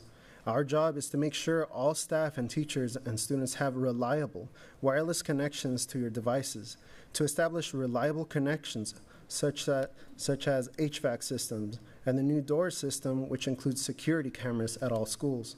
We plan and execute the replacement of network equipment, configure the equipment, and manage the complex connections to go out to the internet. We also secure all district accounts to make sure your personal data is safe and secure on our local servers and your data on the cloud. We manage your email security and the security of all student data, making sure 0 accounts are compromised. We configure the enterprise firewall against constant and daily attacks from around the world to keep your personal data secure, as well as your students' data. We also are in charge of streaming this very meeting on YouTube. Currently, there are 2 of us, network and system specialists, that do all this work for the entire district. Under the current proposal, both positions are to be eliminated. Without us, who will manage the network, replace equipment, and internet security for the entire district? Who will keep your personal data from daily cyber attacks? And now that most of the curriculum is online, it is crucial to have strong, reliable network that is monitored constantly. Who will do this work if both network and system specialists are gone? It's rare to find good employees with loyalty, and I would like the opportunity to continue to serve my community at VUSD.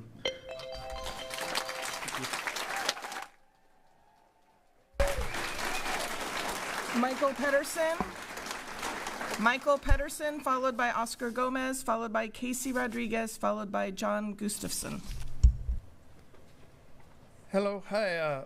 My name is Michael Pedersen, and I'm going on 8 years as a carpenter for the district here at Ventura Unified. I'm also a 1979 graduate of Ventura High School and have 4 grown children who all spent most of their scholastic careers in the district. My job is not on the current list of job cuts, but I wanted to tell you the story of one person who is being bumped out. I'm good friends with the current locksmith, Brad Wrigley, and despite his being 30 years my junior, we're both surfers and made an instant connection. His spot is not on the job cut list, but having less than 2 years in the district, he has been informed that he will be bumped by the previous locksmith, whose management position is being cut. Brad is a talented locksmith with 12 years experience working for various school districts and was even the director of facilities for a small school district in Rosamond. I have also met Brad's family, which gets me to my point. Brad and his wife have a daughter and a son, 9 and 11 years of age, who attend Lincoln and Cabrillo respectively. I've heard a lot of talk about the declining enrollment and wanted to point out that these job cuts will only make that problem worse. Brad is looking for another school district job out of state, and so our district will be losing what should have been years of attendance in our schools by his son and daughter. And I'm sure that his kids will not be the only ones.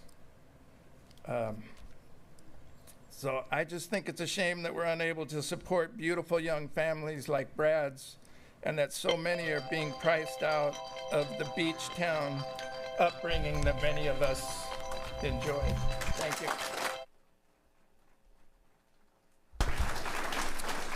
Oscar Gomez, followed by Casey Rodriguez, followed by John Gustafson, followed by Grant Garcia. Good evening. My name is Oscar Gomez. I've been with facilities for a year now, and my position is on the list of being eliminated. I'm not just speaking on my own, but speaking also for my coworkers. I know they feel the same way I do, but I love my job, and I take pride. We all take pride in facilities and what we do. We strive to make a change at our schools, even if it's just to fix a leaky faucet or change out a dirty air filter. I can see the appreciation that we get from the staff within the district when the job gets done. We will continue this work ethic as long as we have a job here working for the district, and we will keep working as long as these buildings need the attention. And you know, let's be honest, they're getting older, and they're going to need, you know, continuous attention. And also, would ask the board to you know, consider work furloughs. Thank you. Casey Rodriguez, followed by John Gustafson, followed by Grant Garcia, followed by Terry Leach. Along with being a Ventura Commissioner and a board member for the Montalvo Area Community Council, I'm a paraeducator too, standing for all paras tonight. Paraeducators are the only secure source of love and support that our students can depend on, a beacon of hope for students. Every day, paras are the personal cheerleaders, cheering them through every high and low while they teach. In fact, on your website tonight, Currently, Para 1s can be assigned to IEPs. Please look. For our teachers, paras are the problem-solving, multitasking, uplifting souls that are instrumental in bringing success in all classrooms, as well as keeping classrooms safe.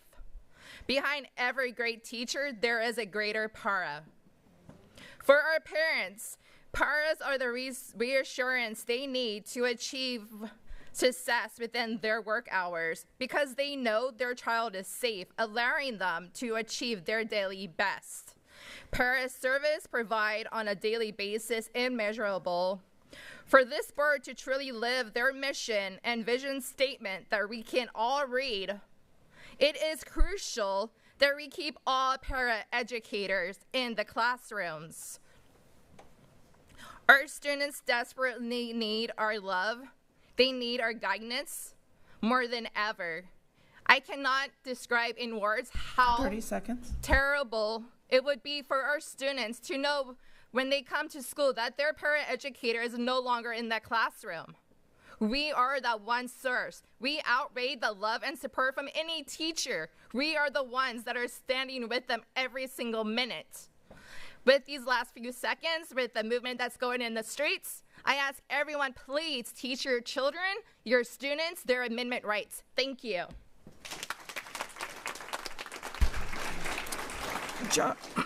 Next up is John Gustafson, followed by Grant Garcia, followed by Terry Leach, and the last speaker on this agenda item will be Maritza, I believe, Anla. Okay.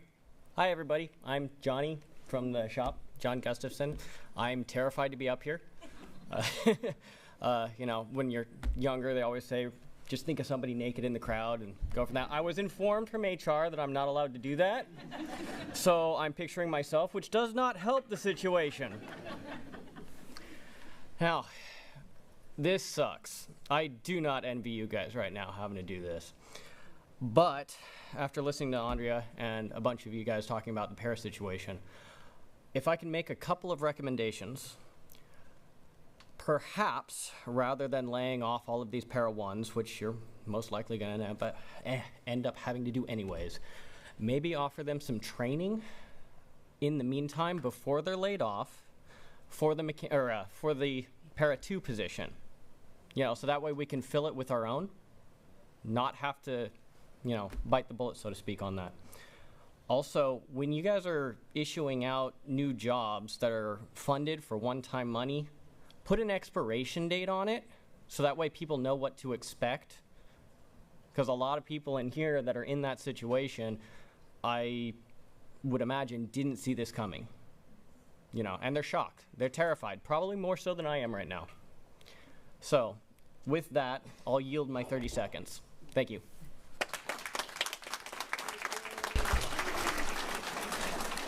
Grant Garcia, followed by Terry Leach, followed by Maritza.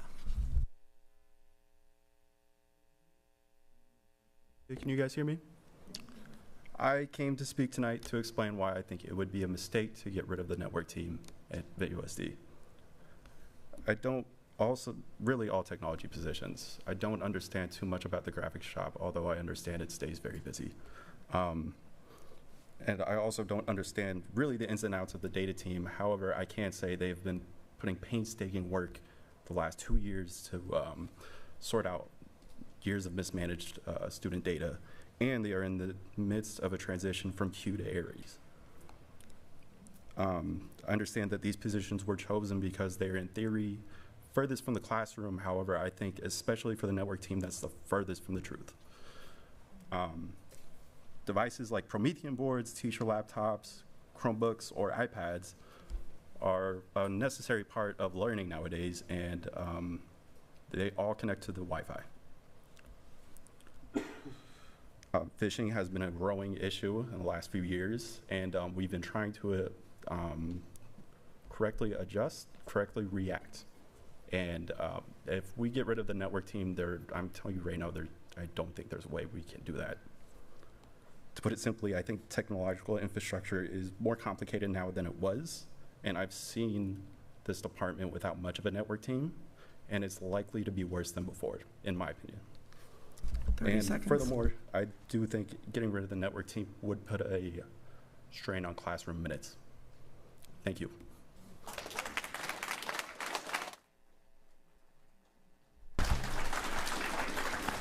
Terry is up next, followed by Maritza.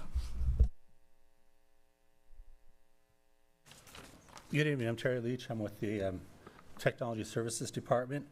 While we all agree that the desire is to keep the cuts as far away from the classroom as possible, we need to be aware there are vital services provided to the classroom that don't necessarily require the providers to be present in the classroom on a daily basis. VUSD has adopted digital curriculum at all grade levels that require students to have access to working computer devices throughout the week. This amounts to roughly 15,000 devices in students' hands. The technology specialists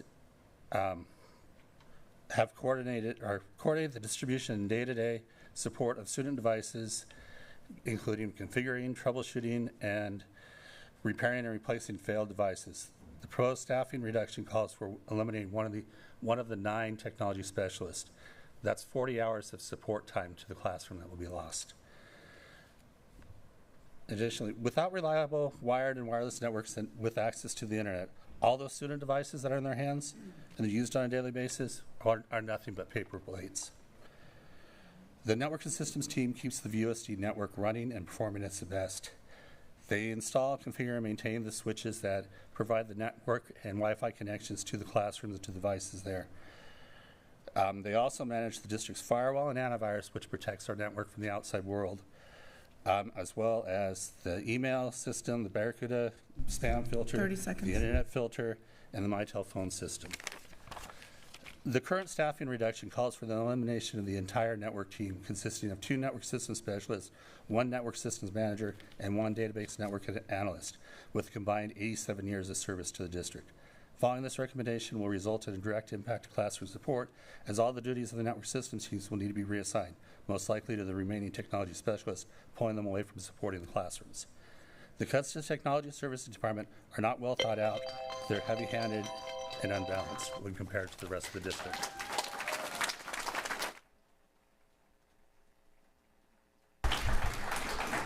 Our final speaker is Maritza on this particular agenda item. Good evening, Board Trustees, Superintendent Dr. Castro, and Cabinet. My name is Maritza Avila, and I'm an educator in Oxnard and also a union leader representing CTA and all our ESPs here tonight. Over the course of my career, I have seen firsthand the invaluable role that ESPs provide and play in our schools. Whether they are paraprofessionals inside the classrooms, campus support assistants, custodians, and other support staff, they are partners in education, mentors to students, an essential part of the learning environment. So during these challenging times, eliminating the very people who provide stability and support in our schools is simply the wrong thing to do. More than ever, our students need support, guidance, reassurance, and individualized attention, things that teachers alone cannot always provide.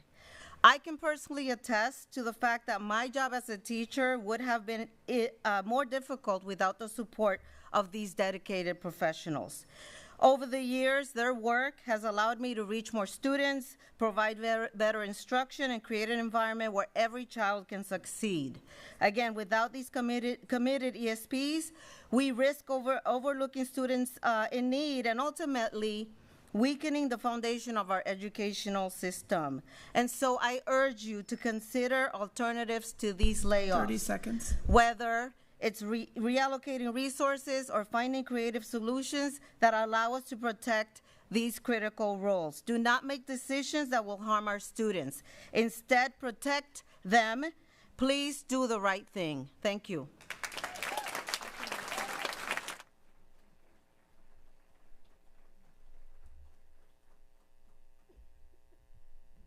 That is all we have for public comment at this time. Okay. Do you have any questions or statements from the board? So many questions. Let's begin with the idea of furlough. Can you address that issue? Yeah, certainly. I'll start and then I'll hand it over to Dr. Mirza. What I heard referenced was many districts across the state under a different time of financial constraint leaned on furloughs. And that is absolutely something that we considered. One of the things that was unique to that era of financial constraint was it was a very acute economic crisis, and we are looking not at something that is unexpected. What we are looking at is a structural deficit that we've seen coming, anticipated coming. This is not something that is catching us off guard. We've been discussing this for 2 to 3 years. And one of the things that the community needs to be mindful of about furlough days is that that seems like a solution as long as the board doesn't intend to ever restore those days. Because then potentially that puts the district in the position of being able to achieve those savings over time. That said, there's also elements to a furlough that are outside of just being able to take an administrative approach. So I'll ask Dr. Mirza to talk about the distinction of furlough days, and then Gina, Wolowitz, if you can talk about like some of the negotiated process that we would need to enter into.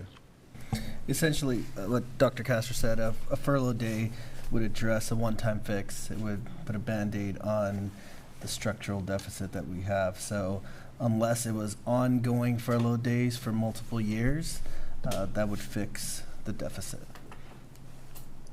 Because really, if you do a furlough day for one fiscal year, yes, those expenses go away, reduces it, but right away the next fiscal year, those expenses are back.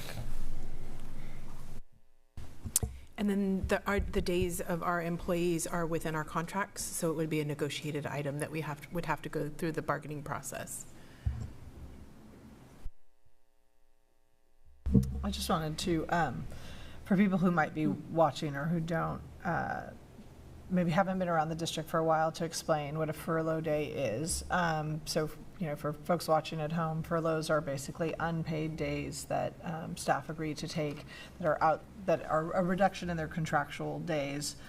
And I also wanted to address something that Dr. Castro said, because I was a parent in our district in the early 2000s when we had a financial crisis in this state, and this district, both our classified and our certificated staff agreed to take furlough days to preserve jobs, and I think that is an incredibly noble and kind thing. But the difference was at that time that it was a dip in the state's budget from crisis that we expected to be restored a few years later. And what we're talking about right now is something kind of different, right? Because what we're talking about is that over many years we've seen that our enrollment is declining, and we don't expect it to dramatically change or to level out because of a whole host of factors. And so we aren't looking 3 years out to see a better picture, right? So that is really, I think, the key difference in the circumstances between what we saw before and what we see now. And again, that's not me taking a position on it. I just wanted to make sure that people understand, because I think sometimes if you aren't in educational finance, these things get thrown around and it's hard for people to understand what the differences are.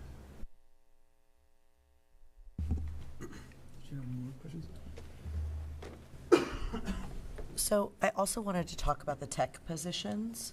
I have concerns too about student data, staff data, especially with the adoption of ARIES, with Healthy Kids, we have a lot of very tech-heavy programs that we're planning on implementing, and I was wondering how staff plans to handle that and how many tech members will remain. I'm going to hand this over to Dr. Mirza. I'll just share, because so many of the public comments talked about there's going to be an effect, and I just want to acknowledge that the reductions, the larger the reductions, the larger the effect. The smaller the reductions, the smaller the effect. There is going to be an effect operationally across the district. I just want to acknowledge that there's no way to do reductions of the nature that we're talking about without there being an operational and lived experience effect. So that said, when it comes to things like student data and staff data, things that are very similar to what we were talking about with special education, there are things that can't be compromised.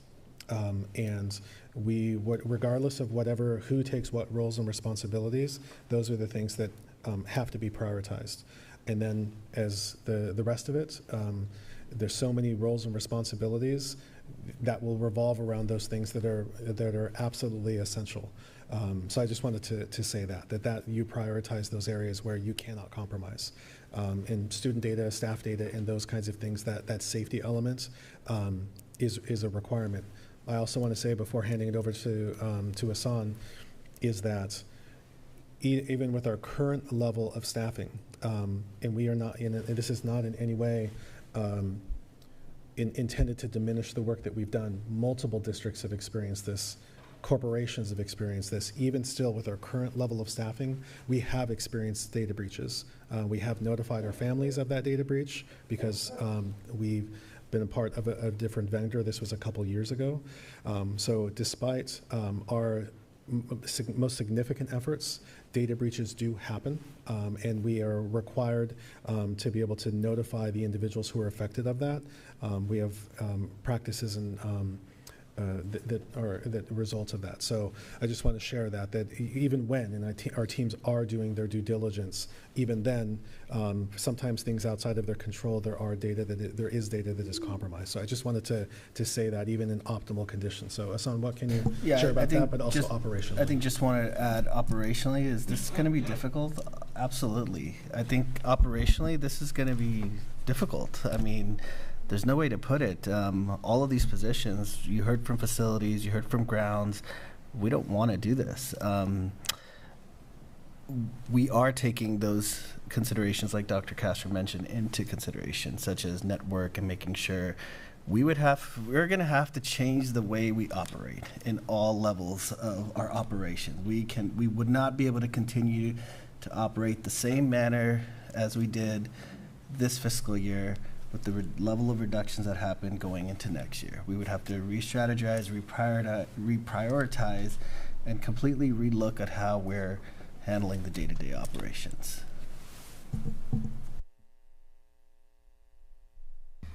I had a couple of things. So first, Mr. Maciel mentioned about the one-time dollars used for positions, and I wanted to just directly address that because I think it's a question that many people have. Having been on the board during COVID, when a lot of those one-time dollars came in, I want to just address that directly, because one of the things that we saw with those one-time dollars is that there were a lot of increased needs in our district. I mentioned earlier we had a lot of behaviors, right? So we had a lot of increase in campus securities, paraeducators, support positions to just be able to get through the day, right? We had an increase in our custodial requirements to be able to clean our rooms and get the rooms ready and disinfected in terms for our students and staff to be able to come back in and be safe. We had Herculean efforts by our child nutrition services to feed all of a sudden every child on every campus every day. So there have been a lot of additional positions that were added because we knew we had to get through that period. And it may seem to someone like irresponsible to have done that, but we knew we needed to address some really big things, and that was and a lot of addressing problems is people, right? We're in a people business. We need people to address those things, and we had an amazing group of people who stepped up to do that. So I don't want people to think that that was a decision that was made lightly, because we knew, and many times in these meetings we talked about the fact that we were using one-time dollars to hire people, but it was because we needed to do that work. That doesn't make it any less painful to remove those positions now, because in many cases the need still exists, right? But I just wanted to address that directly because I feel responsible. I was on the board at the time, and that was a decision that we made. The other question I had from Ms. Crouch was, Mr. Gustafson mentioned Para 2 training for the paras that we're releasing, and I wanted to see if you could address that. Yes, so I definitely appreciated Johnny's input, and that is something that we can definitely start putting into place.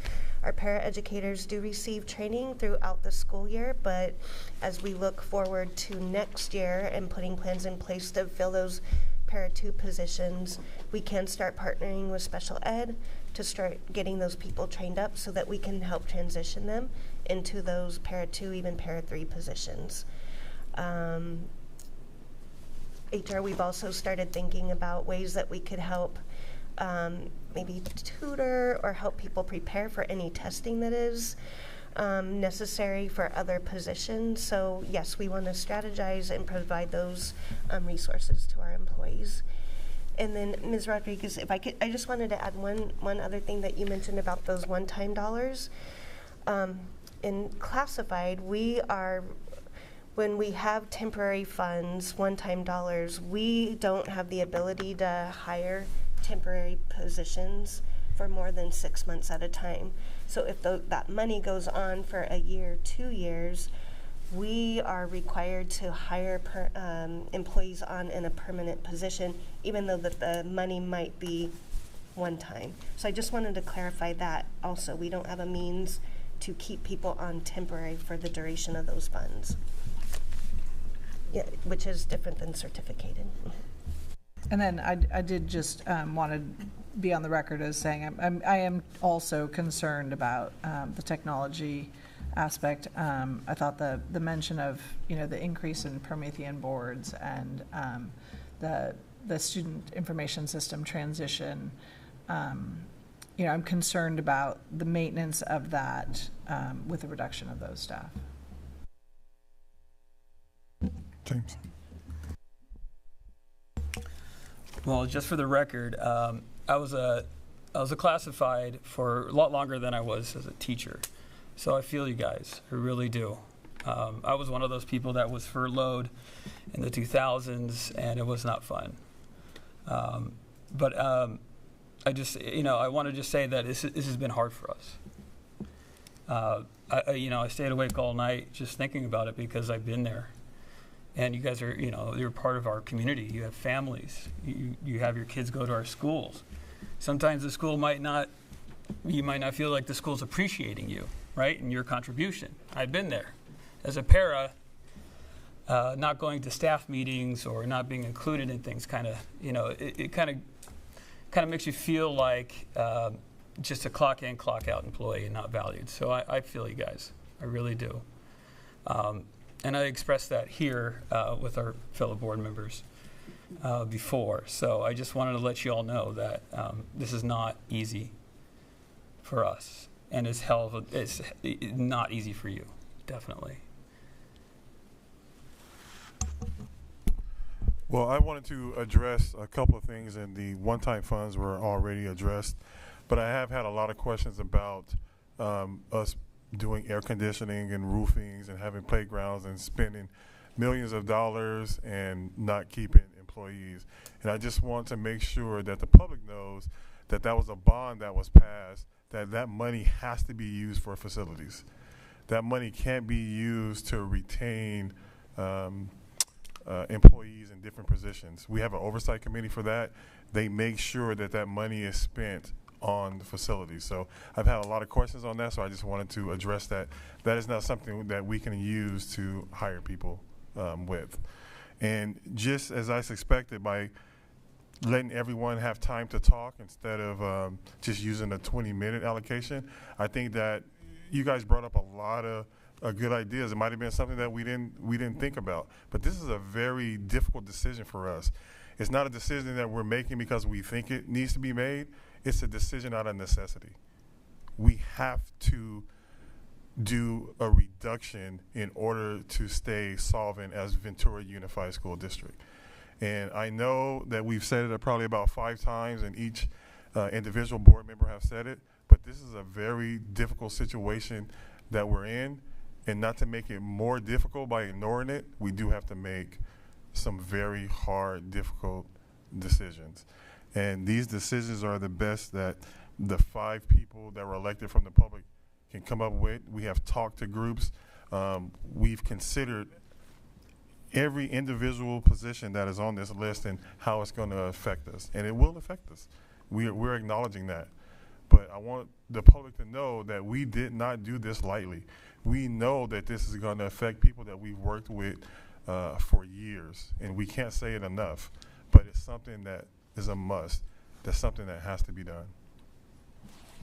Are there any more questions or comments from the board? Just in terms of procedurally, I can't really remember exactly how we settled on this, but I would like to request that we remove the graphics technician 2 positions from the list that we approve. So procedurally, Anthony, what do we need to do in order to remove that?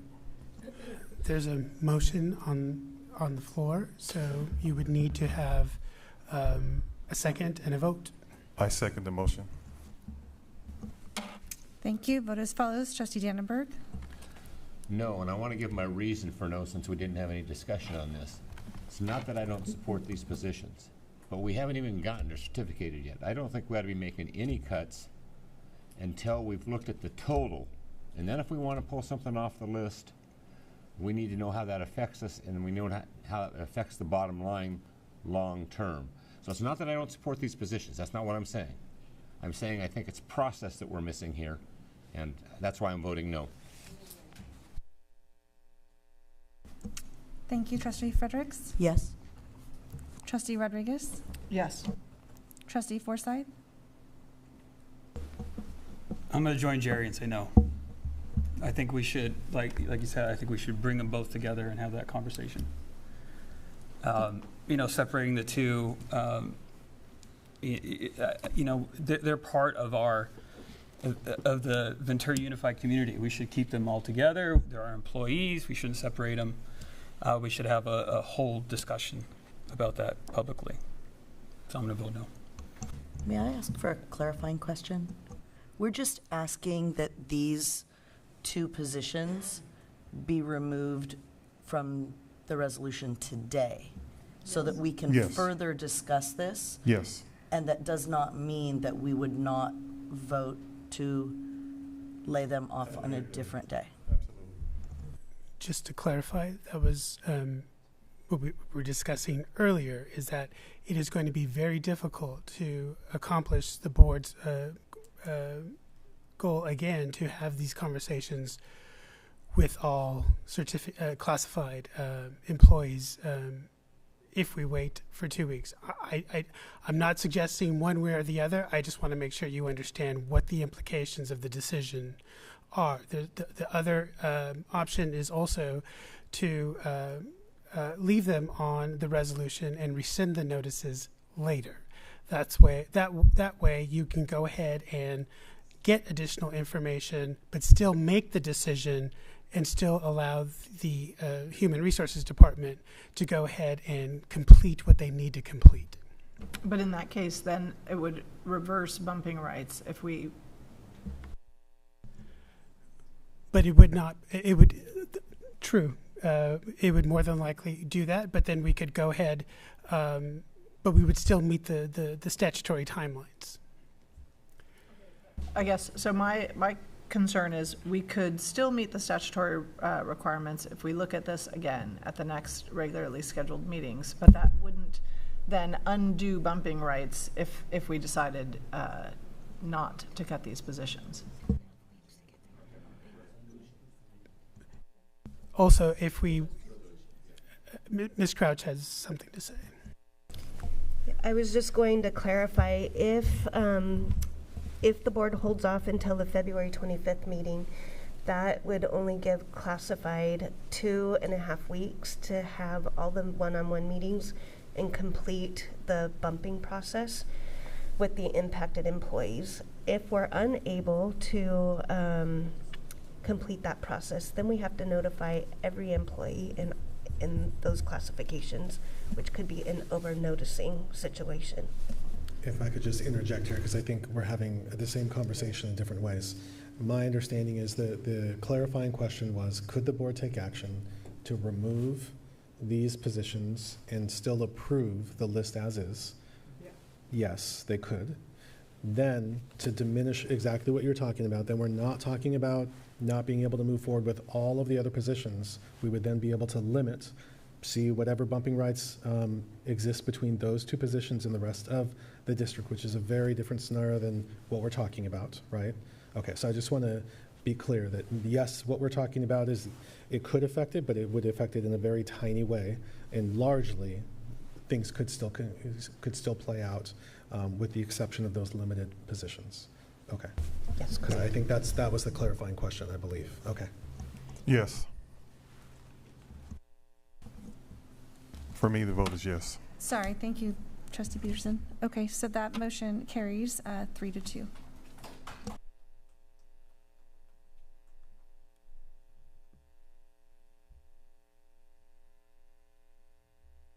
So now we'll take a motion on the resolution, actually, as amended.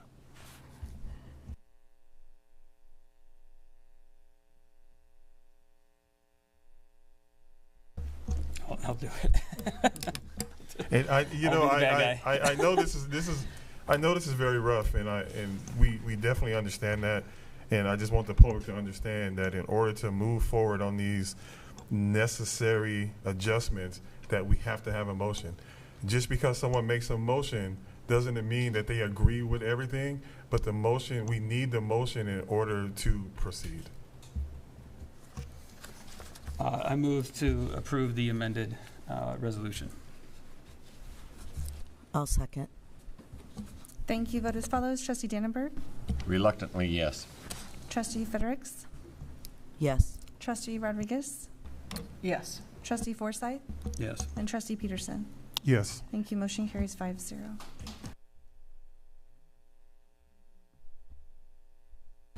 Okay, we're going to take this time to take our usual 8:30 to 8 o'clock to 8:30 break. 10 minutes, please.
Okay, we're back from our break, and we are on to item 14B1, and a request for approval for contracts exceeding $25,000.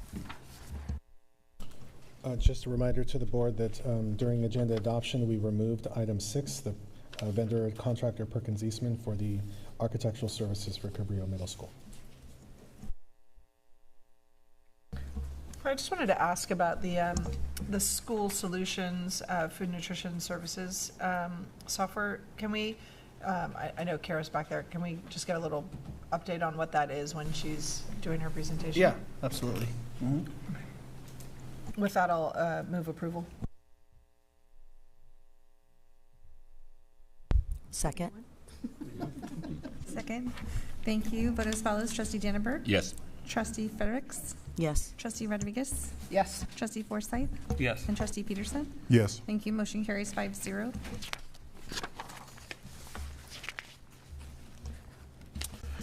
Item 2, award of contract E7 through 25 Cabrillo Middle School roof replacement. First read.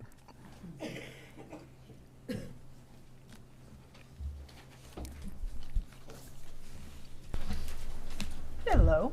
I just wanted to share, I reached out to Ryan this week to ask some questions about the fascia replacement and some of the other additional repairs that, given the state of Cabrillo, we know we'll need. And I appreciate that you have a plan. So with that, I will move approval of the lowest responsive bid, ADCO Roofing.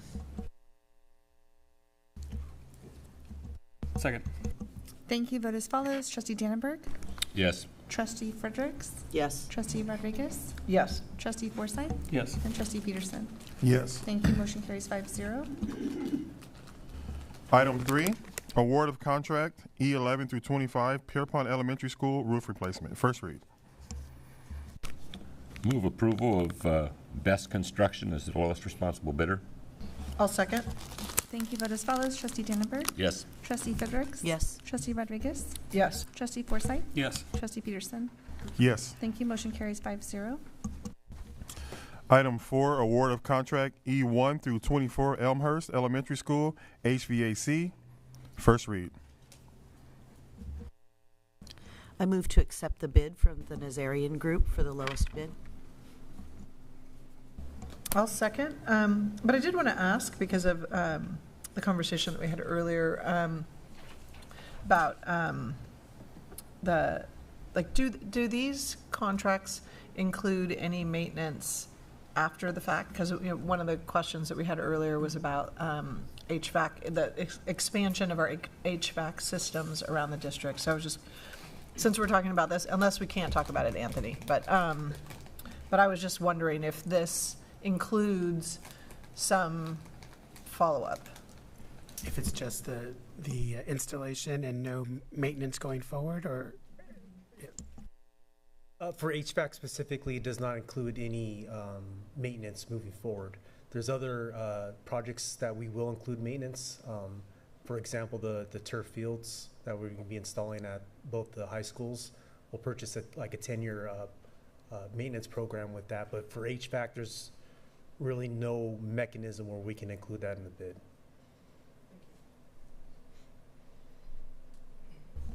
Yeah, make the second so we can have a roll call. Perfect. Thank you. Vote as follows. Trustee Dannenberg? Yes. Trustee Fredericks? Yes. Trustee Rodriguez? Yes. Trustee Forsythe? Yes. And Trustee Peterson? Yes. Thank you. Motion carries 5-0. Number 5, award of contract E2 through 24 Montalvo Elementary School HVAC. First read. I'll move approval. Second. Thank you. Vote as follows. Trustee Dannenberg? Yes. Trustee Fredericks? Yes. Trustee Rodriguez? Yes. Trustee Forsythe? Yes. And Trustee Peterson? Yes. Thank you. Motion carries 5-0. Item 6, notice of completion. E15 through 24 Atlas classrooms 2 and 3 conversion. First read.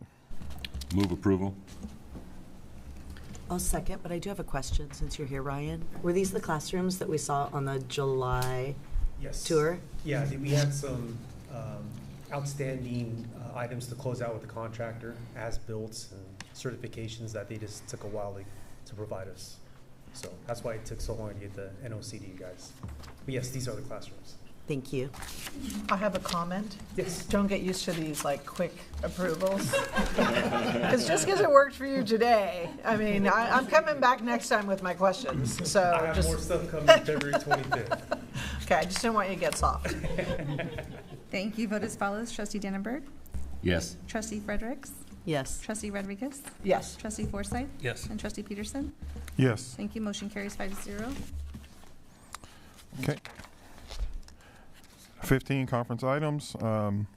Superintendent Board Policy and Administrative Regulation Review. Thank you, President Peterson.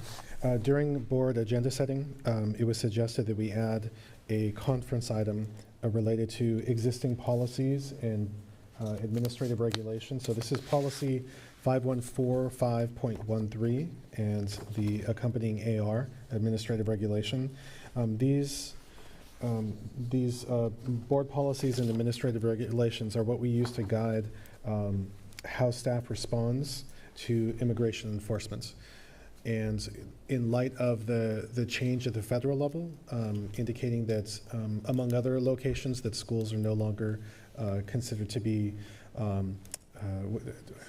sensitive areas, protected sites. Okay, thank you both. We wanted to revisit this with you. I wanted to turn it over to Anthony Ramos to just share prior to this, prior to the meeting, but as a result of the federal action, we were aware that we would need to change at least one thing in our current policy. So I want to turn it over to Anthony. So if you could just share that first. Well, and we just spoke about what one of the changes were is the definition of protected sites that is in the resolution, but there's also some recommended changes by the Attorney General Bonta in his guidance that was updated in December of 2024. So what we would like to do is get your feedback and then incorporate those, if there's consensus, can incorporate those along with some recommended changes from Bonta. Thank you. So at this point, there are things that we can share administratively, conversations that we've had with our leadership, if that's the board, if they would like to hear that. But we'll just turn it over to you for any questions that you have about the policy, the regulation, and the implementation of that to date. Questions from the board? Yeah, the basis of our policy is based on California law, which is a little bit different than federal law right now. Is there a conflict there that we have to worry about, or what? So our board policy was actually based on the federal law that was, or the understanding that there was going to be more immigration enforcement in 2017, and so that's what that board policy was based on. So there's similar circumstances when the then president came into office. We made those changes at the request of, and it was actually a directive from the Attorney General to implement a board policy based on the federal law and the state law, and what we were going to do as a result of that. They also, I believe, if I can recall correctly, they actually made some comments or some and passed some legislation that local law enforcement would not enforce immigration laws at the time. So that document, the guidelines that I just mentioned that were updated in 2024, were actually initially put out in 2018, and they very, very specifically said, this is the board policy and administrative regulation you shall implement. And we had until, I think that came out in January, and we had until March to implement it or to have it passed by the board, which we did, I believe. So I can't remember that far back, but it was a requirement by the Attorney General. So we did that, and so now with the new guidance from the Attorney General, we have some tweaks to make to our current board policy and administrative regulation.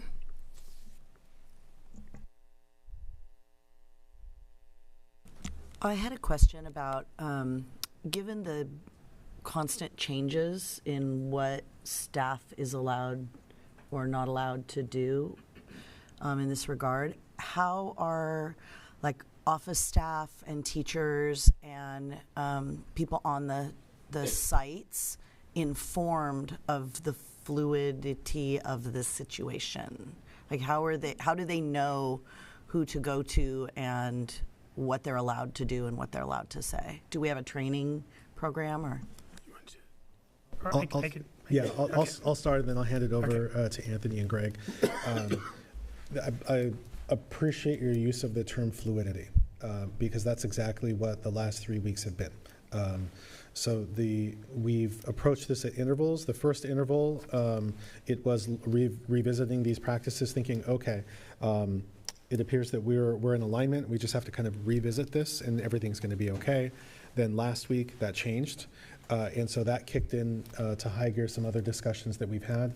I'm going to defer to Anthony about the primary legal issue as it relates to our implementation of not wanting to interfere or impede with federal law enforcement. So I'm going to ask Anthony to take that. But Greg, if you can just share some of our initial efforts that we had meeting with principals and guiding them through the process, and then Anthony can talk about the documents, but just about the process. And then we haven't had a chance to talk about this next interval, but specifically for office managers, we have our regular SAS meetings, and so the next step would be to bring those forward. There will be some interim steps that I'll fill in afterwards. So, Greg, I'll hand it over to you, and then Anthony, if you can talk about the legal issue at play. Yeah, that was agendized at our most recent K-12 principals meeting, and there'll be follow-up agendizing of that approach in the documents and guidance that Anthony has been providing us so that all administrators, first and foremost, including assistant principals, are very clear so that it can be properly transmitted to all staff. The challenge is, of course, greater at the larger high school sites where there are many points of contact, there are many entry points, and so it could be anyone at any time having contact. And so that training is really critical, as is outlined here in the board policy about slow down, ask these questions, contact an administrator, go through these procedures. So that's something that we're very mindful of right now, and I really appreciate the documents that Anthony has provided, because that's the basis of our training, first and foremost with the administrators, and then on down through all of staff, including teachers.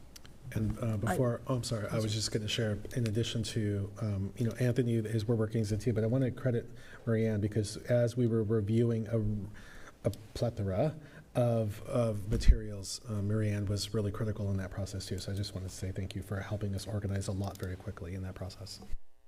I would just add, we just in light of the conversation earlier about how classified are often not involved in staff meetings and things like that, yet they are one of our first line of defense at entry gates and things like that. Playground supervisors man the gates when students are coming in the morning and things like that. I just want to make sure that the information trickles all the way down, including staff that might not have access to email or that might not be at the staff meetings. Yeah, that's a really good point. So I know that particularly at the secondary level, when you have many campus supervisors, there are weekly meetings, bi-weekly meetings, independent of those after-school staff meetings that can be difficult for classified to attend. So that's where all of that needs to be communicated, and so I'm working with our directors to make sure that happens. Thank you. Also, along those same lines, I want to thank Carol Peak. In a recent conversation with her and Sarah McLaughlin, Carol surfaced this issue too, wanting to ensure that we were finding multiple methodologies to reach our classified staff, so that way they were also informed and had the ability to feel confident about how to proceed if one of the many situations could arise or did arise. And to make this as simple as possible, what we try to do in the bullet points that we provided the principals is everyone is to funnel everything to the site administrator. They have all the questions they need to ask. they have the process that needs to be followed. So the easier approach is for everyone to funnel it to the main office and the administrator.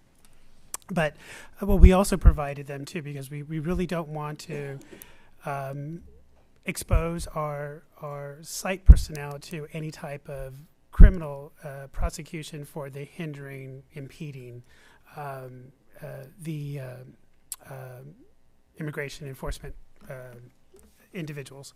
So what we did is we gave them the information, we gave them the process, and we also gave them some information to look at and the different documents that they can show up with. They can show, ICE can show up with essentially two types of documents. One, administrative warrants or subpoenas. Administrative warrants or subpoenas are not issued by a judge, and they're not based on probable cause. Judicial subpoenas and warrants are, and so we are not obligated to follow administrative warrants and subpoenas. However, we're basically treating them the same, because we do not know the landscape with regard to impeding and inhibiting. So what they need to do is they're going to get names, badge numbers, documentation of why they're at the site. They're going to either have a warrant or a subpoena. We do not need to let anybody onto our sites that is not that they don't have permission to be there, or a warrant or an order. So we gave them samples of both types of documents so they can see what they look like, and again, instead of impeding physically or inhibiting them, they are just to get all that information. And if the agent just decides to go anyway, they're to let them go, record if they deem it necessary, but immediately call the superintendent's office so that we're aware, so that we can get down there as quickly as possible. Usually with subpoenas, they're not an immediate response. We usually have X amount of days, usually 30 days to respond to subpoenas. So those aren't the immediate. But we also covered the warrants, which could be immediate, arrest warrants. Also, if they come into a site and they have exigent circumstances, they can go ahead and enter the site. We get that information from the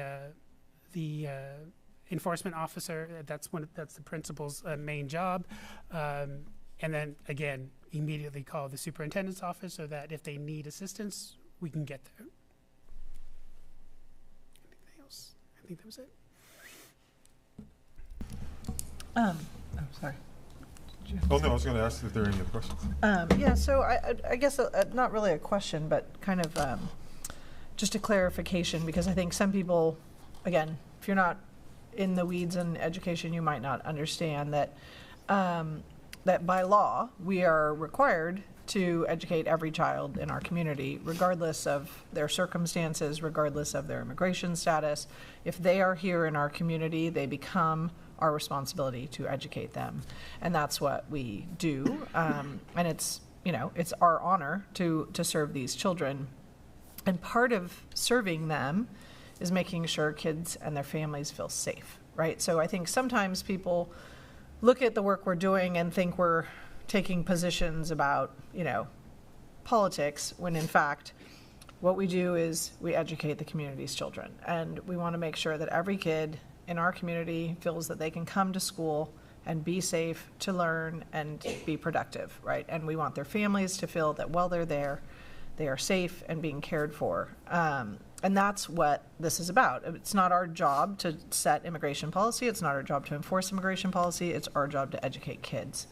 And so, yeah, I appreciate the clarification. And obviously, we want our staff to be well prepared so that if things do go sideways, they know what to do. But I think the most important thing is I want us to also invest in that communication with families so that they know that we're really taking care of their children while they're with us, and that we want them to feel that their kids are safe. I completely agree, and I'll just add a portion of what Greg shared about our principals meeting. That actually was the center of going through the nuances of that approach was because of the effect on students and families. And so we talked about at the site level how they can engage families in a non-threatening manner to provide information, but then also to be available to guide them through processes that, just as you said, some processes families and staff we just take for granted, but given the current circumstances, these are things that perhaps from a parent's rights perspective they need to be one, they'll be paying more attention to, but two, we need to be attuned to how to guide families through that process, which included, part of that conversation included ensuring that we provided translation, so that way the families truly understood what the processes were and how we would need to revisit that based on any concerns that they might have. Greg, I don't know if there's anything you need to add. Okay. I had one more question. Do we have documents available to connect our families with services in the community to help them with the preparation of legal documents for guardianship or things that they might need? I'll ask Greg to fill in two things. One, we sent out the district communication that gave, at the time, the county office had already compiled just a really good quality array of resources. So we sent that out to the community. So that was one thing, but that's like kind of surface level. But it was there, and it was the best thing we had at the time. Since then, we've our district staff has been reached out by a couple of community agencies who are interested in potentially partnering with us. I don't want to get too much into the details, but from a legal perspective, we are going to partner with them in a way that allows them as experts to do what they do as experts, but that keeps the district from being in a position of providing guidance that we are not experts in providing. And so that's probably the most succinct way to say that. Anthony, anything to add? Okay. Any other questions or comments? So then, going forward, what the board should expect is we'll be revisiting this BP and AR, and then it will be coming forward again for approval.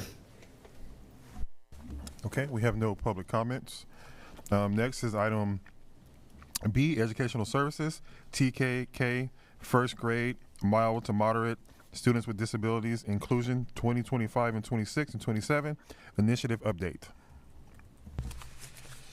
Yes, thank you very much, President Peterson. This is a follow-up to a presentation that was provided, thank you, back in November, outlining our 2-year plan to implement a higher degree of inclusive practices at our transitional kindergarten, and ultimately our first grade for our mild, moderate students with disabilities who would currently in our system be in a special day class, which means that they're predominantly in a special education setting as opposed to a general education setting. So just a short update of where we're at, and happy to answer questions at the end. So some of these slides are just reviews of what was presented. As you can see in the upper right-hand corner from the November 24th board presentations, we outlined our decision to move forward with some kind of inclusion. At that time, we didn't know what our delivery model was going to be.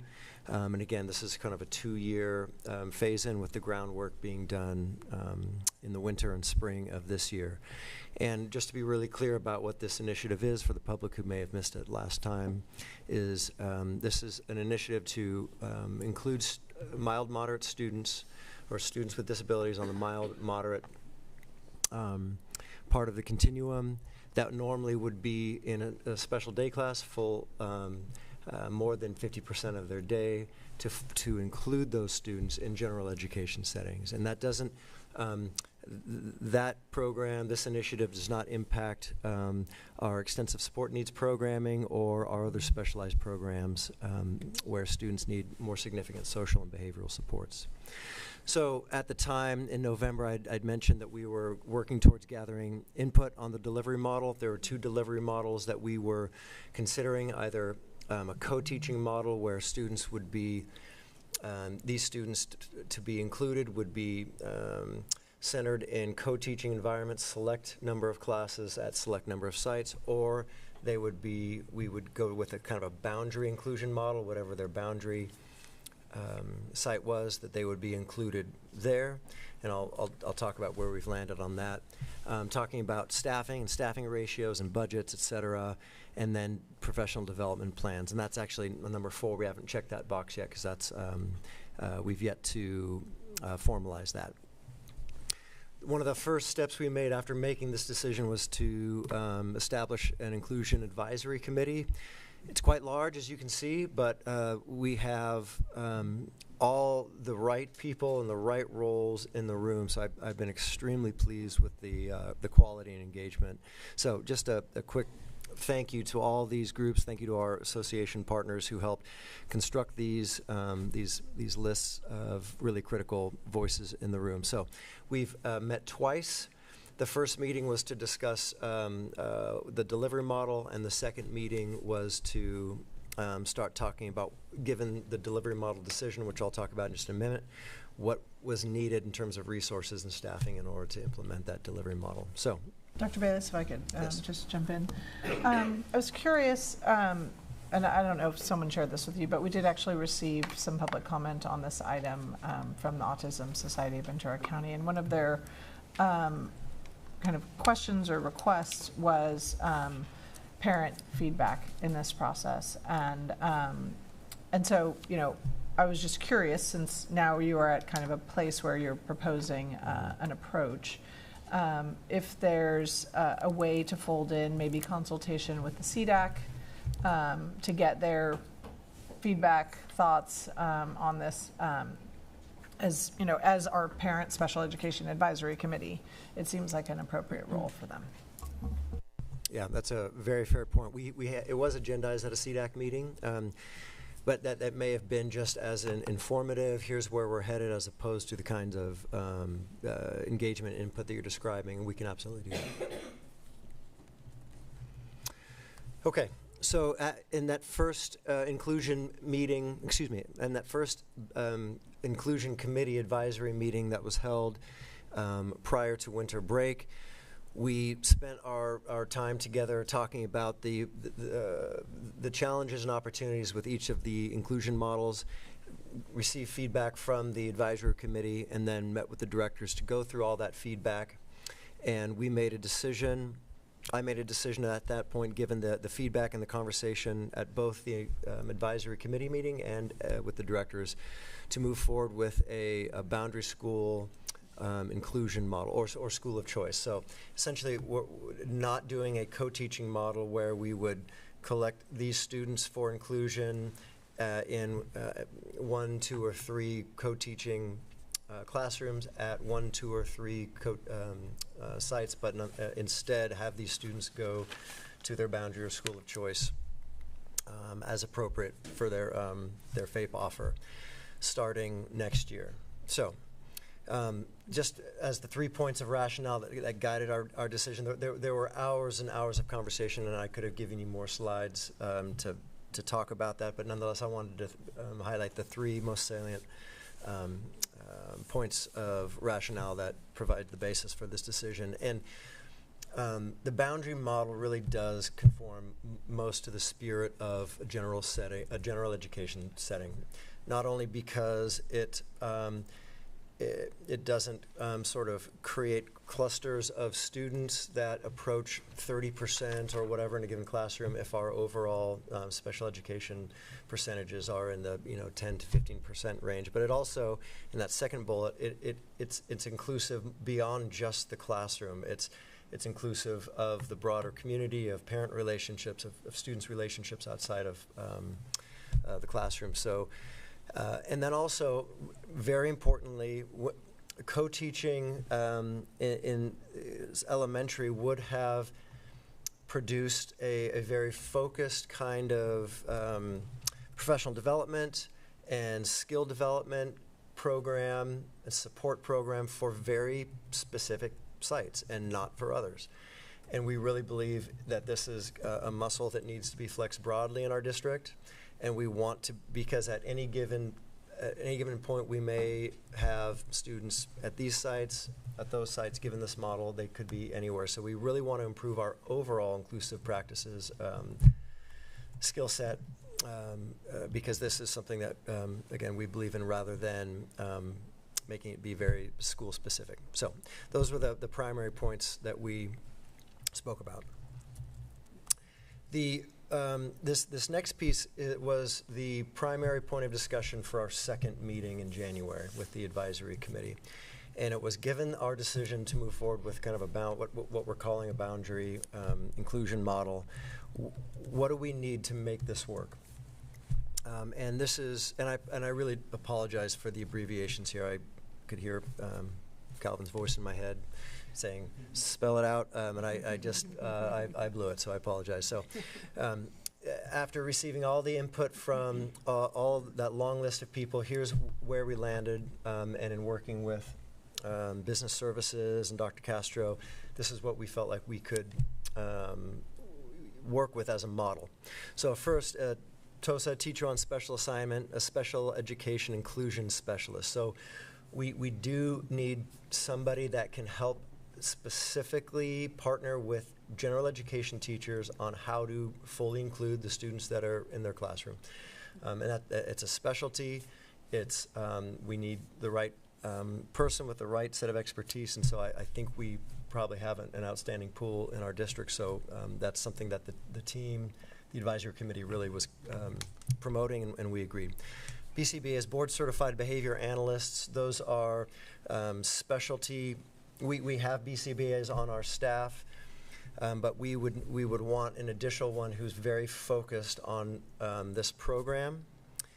BSAs, behavior support assistants, those are essentially pairs that are specially trained to support behaviors, particularly elementary behaviors, towards keeping the students in the classroom, keeping them included, and preventing them from needing separation or all the kinds of things that decrease inclusion. So the paraeducator part is this. I think this was referenced earlier. Right now we're anticipating about a handful of students. These IEPs haven't unfolded yet, so that's really important. The IEPs will determine whether or not the student would be fully included in this new initiative. But with that, our guess is right now between 4 and 8. So this is our best guess, our best estimate as to the paraeducators that we would need to support those classrooms. There's also a desire to relook at all of the safety features and furniture in these TKK classrooms. Many of them have sensory corners, but not all classrooms do, so we want to make sure that we provided money for that. And so we don't know exactly how much that's going to cost, but it's fairly nominal because, again, many of our TKK classrooms have those spaces already. And then just we wanted to make sure that in our conversations with Asan that there was some budget for the year beginning now through the following year for professional development and collaboration time. And we haven't definitively settled on an absolute number, but we just the advisory committee wanted to make sure that that was on our radar, and we agree. And so we have support for some kind of budget that we can work with, so we can have these teachers who have students included in their classroom. They can get together to collaborate on best practices, and that we can continue to train all teachers, not just those who are scheduled to have these students, but all teachers in preparation for the years to come. So that's where we're at. Our next advisory committee meeting will center on a professional development plan, how we want to structure that plan, and so we'll let that unfold. The committee's been fantastic, and I can absolutely bring back an update at a future board meeting if you'd like, but happy to answer questions. Dr. Bayless, where are the funds coming to pay for all this? So I'll invite Asan to partner with me on that answer, but this is a critical initiative for it. Some of it may come from LCAP, because we do have the LCAP centers on areas on our dashboard where we are performing in the lowest band of achievement in those red categories, and certainly we do have some justification to use LCAP funds, and presumably some could be special education. Yeah, your professional development is you're most likely going to be educator effectiveness funds, but the rest of this would be, like Greg mentioned, LCAP or special ed. This is general fund expense.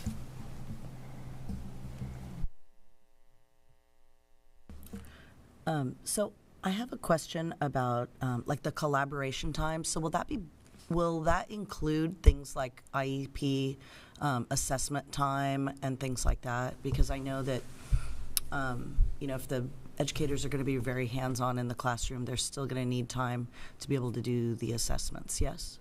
Yeah, that's a good question. That's not actually the conversation that was had at the advisory committee. It was really about having these teachers, let's say that we have 4 students and they happen to be at 4 different sites and 4 different classrooms, so that those 4 teachers could collaborate together on best practices. So we didn't talk about what I think you're getting at, which is those teachers now being involved in IEPs for those students, but that would be typical for any general education teacher, because we still have many other students who aren't a part of this initiative that have IEPs that they take part in IEPs for, so IEP meetings.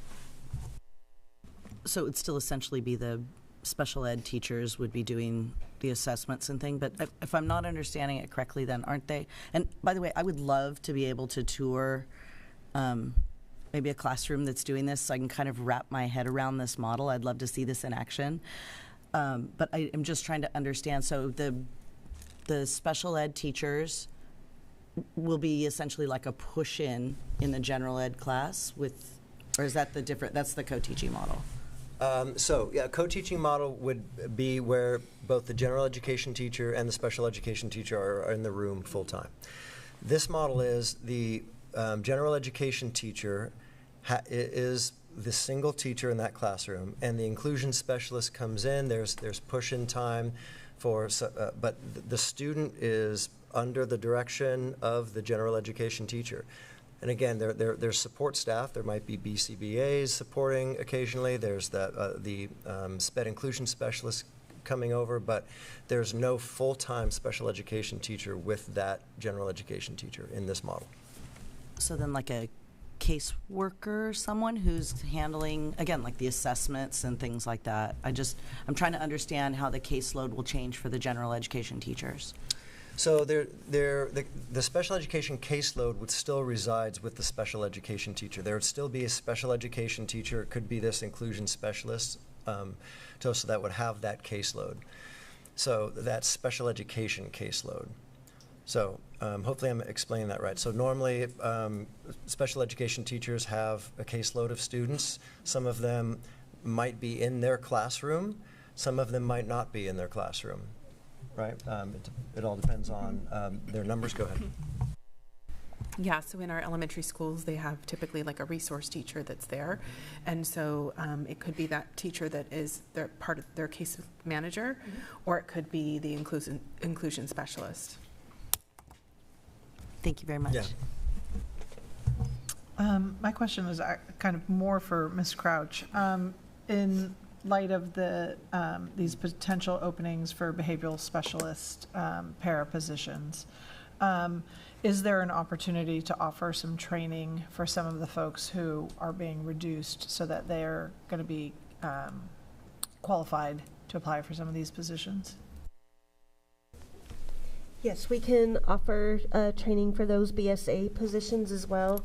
I just want to note that those positions typically do require more experience than like our paraeducator ones, but we can definitely start, helping them prepare for that career ladder. So maybe para 2 now, eventually BSA and para 3.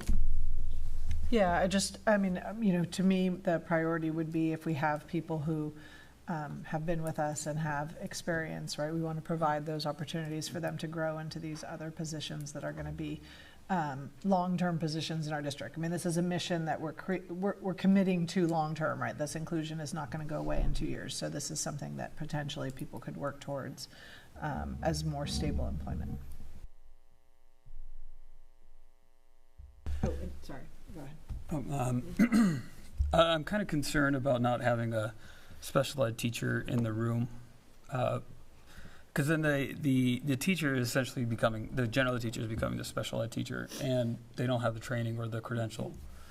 So I guess it just as a special ed teacher myself, there's a lot that I've learned through the years of working with special ed students. I just are our students getting the services and the support they need? I mean, sometimes the general ed teacher might not have the knowledge or tools to work with the student with a wheelchair, and providing support, bathroom, and all that kind of stuff. Yeah, I really appreciate that question. That's an important overall consideration. What I think the best way to think about it, at least for me, is that this is an offering in the continuum of services that we didn't have before. So we're really now providing a new point on the continuum that we didn't have. That doesn't mean that the other points have gone away. So for students that have more extensive needs, who can't be served, whose IEP goals can't be achieved in this environment, they wouldn't be in this environment, and that would come out in the IEP. So this is not a square peg, round hole moment at all. It really is designed to provide something that we lacked and to promote more inclusivity. So I hope that answer, it's sort of an oblique way to answer your question, but that's how I've thought of it, and that's how our team is thinking of it. So, Dr. Castro. Yeah, I'll just add,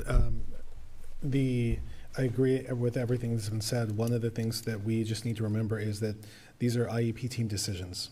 So just like the IEP team would be making a decision about a much lesser restrictive environment versus a much more restrictive environment, going back to that continuum of services is a perfect example that it's going to be an IEP team decision.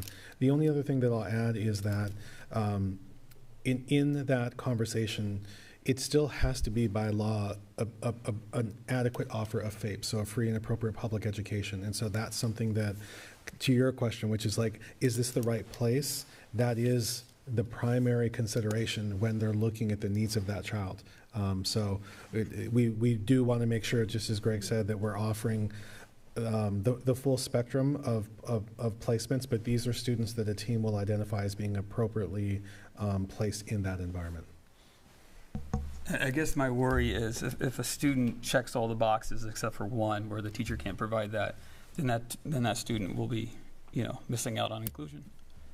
Is that typically? To answer your question briefly, if as a team decision, if they said that this wasn't the right environment for that student at that time, you're right, they're missing out on that opportunity.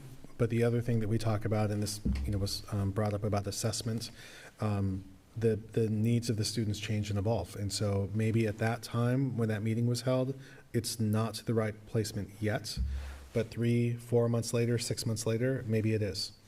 So it's hard to talk about like how it will be without, again, we'd all have to be in that meeting to know what's being discussed and what that student's needs are. Yeah. And Trustee Forsyth, I'll also offer that I think we have a fairly responsible and flexible plan here that can shift to support a range of students that could benefit from this program based on the IEP placement. So I don't think it's so narrow, to your point, that if there's just one box that's not being checked, they're missing out. With an inclusion specialist, with paraeducators, with behavior support assistants, I think that it's a broader lane. So that's why I'm really pleased with the work that the assessment or the inclusion committee came up with here. Greg, before we move forward, I just wanted to be clear that this would change these. This does impact unrestricted general fund dollars. I just want to make sure that we're clear on that. I'm not saying that the initiative is not needed, but when we develop next year's budget right around the corner in June, July, we would be updating the assumptions to account for these expenses. And Asan, since you're bringing that up, I'll just add too, that's one sliver of the overall staffing that when we look at staffing for special education and general education district-wide. So that falls into that same bucket of if we don't have enough students to fund a special education teacher, that section is collapsed and it goes someplace else. And if we have more students, like hopefully we run up in a scenario like we did this year, handle it a little bit better with the combo situation. But when you get more students, then we hire more teachers. So it's both the ends. Dr. Bayless, I was wondering, for the teachers in this case, are they self-selecting or volunteering, or are they being voluntold? Wherever the, per the IEP, wherever the child will be attending per their boundary or school of choice, they'll be placed in a TKK classroom at that site. So then, that begs the question, if we're doing professional development and collaboration time, that is going to be after the student placement, because they're not going to know that kid's walking in the door until August. There could be very focused professional development for specific students in specific situations, but our plan right now, and I don't want to get ahead of the committee, because that's on our next agenda, but our plan is we're going to be training all of our TKK teachers, independent of placement. Again, there might be some additional training that we provide with the specific situations that unfold per the IEPs, but our goal is to promote skill development amongst all of our TKK teachers broadly.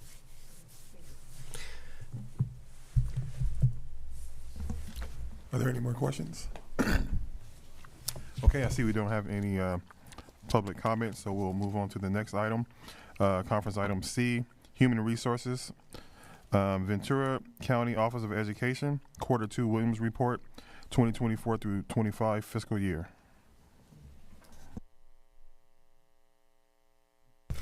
Hi, good evening, sorry. I'm pleased to report that in Quarter 2, we were in compliance in both instructional materials and facilities.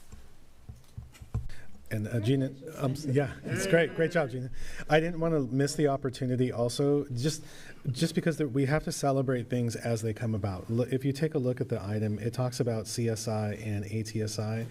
The board is aware of the fact that one of our schools, Pacific High School, exited from CSI, which is a great thing in terms of accomplishment, not a great thing because of budget, because we lose that funding. But ATSI schools that are identified don't come with any additional funding, and essentially half of the students, or half of the schools where we were previously identified for ATSI were no longer eligible. So you've seen these indicators with our accountability measures, like we are making tremendous progress in these areas, and then hopefully in the future we'll hear some of the good news also on the specific special ed accountability tools too. So just got to celebrate where we can. Any other questions or comments? Okay, we have no public comment for this item either. Next one is D, Business Services, Food and Nutrition Services Department presentation. Yes, we have Kara Manise, for our Food Service Director, coming here to present. Board, Superintendent Dr. Castro, staff, and community. Like Hassan mentioned, I'm Kara Manise, the Director of Food and Nutrition Services, and just wanted to give you an overview of our department. So we are absolutely grateful that California has universal school meals, so all meals are free for every single student.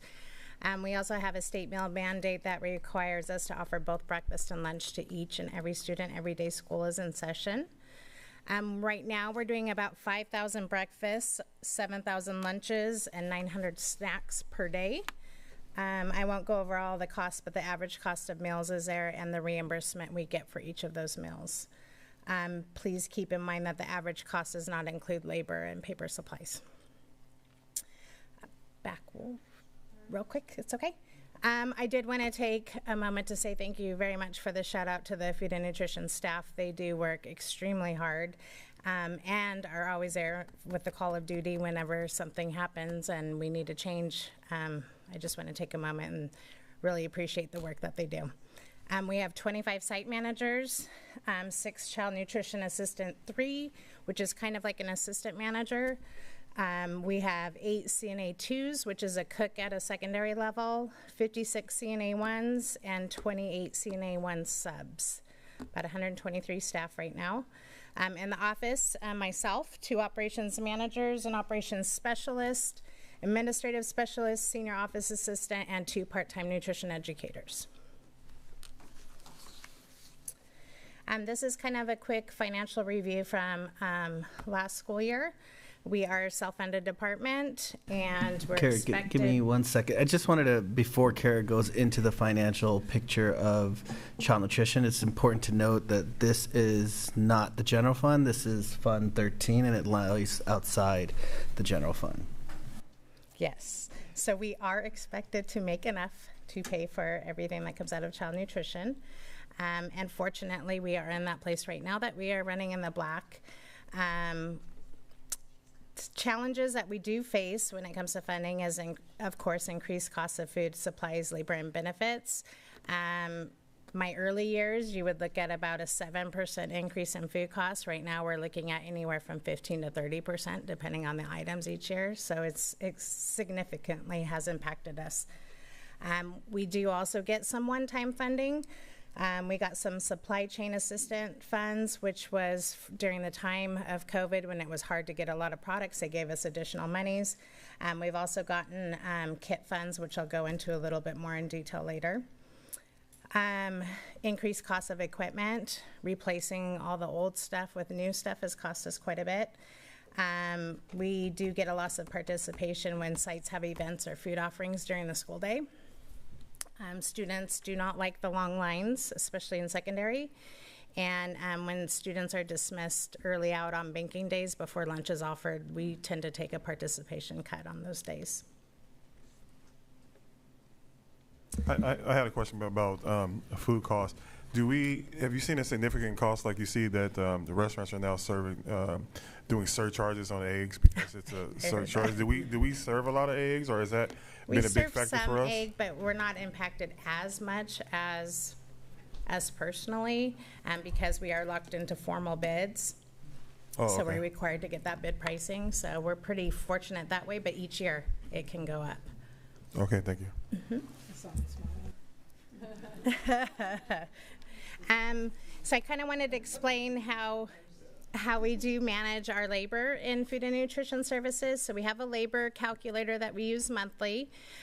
There is several different industry standards. It's based on how you're preparing the meals. Some districts are doing all scratch, some are doing part scratch, speed scratch, all packaged. So you base your meals per labor hour on how you are creating meals in your district.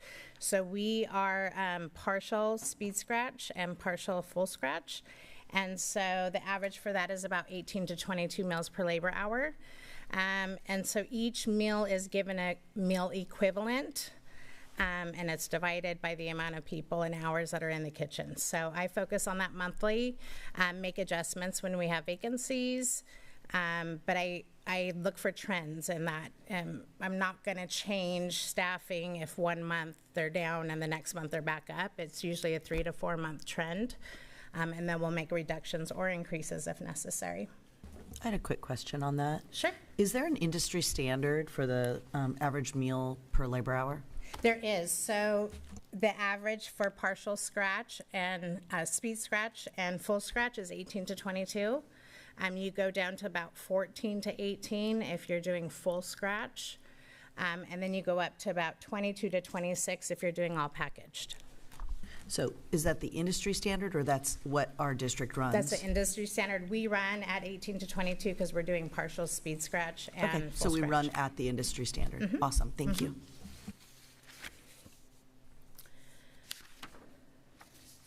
And we are so excited that we continue to have nutrition education. We have 2 part-time educators that are in 4 of our elementary schools weekly or bi-weekly cooking and doing gardening. They're in 8 after-school programs, weekly or bi-weekly cooking club and garden club. They do the harvest of the month. So if you're not familiar with that, we have a calendar on our webpage where students get taught different harvest of the month fruit or vegetables and the farmers that grow them. We also feature a salad with that product every Thursday on the salad bars at the schools. This particular group of 2 powerful ladies received a VEP grant, and that provided some garden materials for Sunset. They got a grant for biocomposters for 6 of the kitchens where they do after-school programs. And we just received a CDFA grant for $200,000 for teacher training stipends for Harvest of the Month. That'll enable us to get into 11 elementary schools, 1 middle school, and 2 high schools. We're just in the beginning phase of planning that, so once we have a little bit more information, I'll share that with you. So the KIT funds that I was mentioning before, we're absolutely grateful that those assembly bills passed. Our district received $763,000. That's towards infrastructure and training in the kitchens. What we chose to purchase was a few new serving lines, ovens, tilt skillets, refrigerators, freezers, milk boxes, warming units, smallwares, cafeteria tables, and we were so fortunate we got to have some motivational speakers come out and speak to all the food and nutrition staff. So that was they all really enjoyed that and appreciated that. So that's Sarah at Balboa using a tilt skillet. I think we are also keeping an eye out for round 2 or 3 of KIT We're funds. hoping, Yeah, yes. I think it's tentatively to be released soon. So that really helps with our infrastructure overall. Sporks. So Kara, I pulled some costs. Sorry, before you go on, I just wanted to formalize this portion of your presentation. So as you may remember, we had a student come forward with a request that potentially the board consider a resolution as it related to spork usage. We are not at the point where we feel prepared to bring forward a resolution. This is the first step of that process, informing the board. Kara has some other potential steps that she would recommend, but this is just one step in whether or not the board would effectively want to move forward with the resolution as it relates to plastic. So thank you very much for preparing. I just wanted to absolutely make sure. And actually, and we absolutely do have an environmental responsibility, and we have spent a lot of time this last year working with student groups at all the school sites to work on menus, to get student feedback. So that's been an awesome pleasure because we have operations team that goes out, speaks to the students, we get their feedback. Really doesn't matter what we like. We want to make sure we're getting the students what they want. So And then before you go on, I believe you had a comment or question. Sure.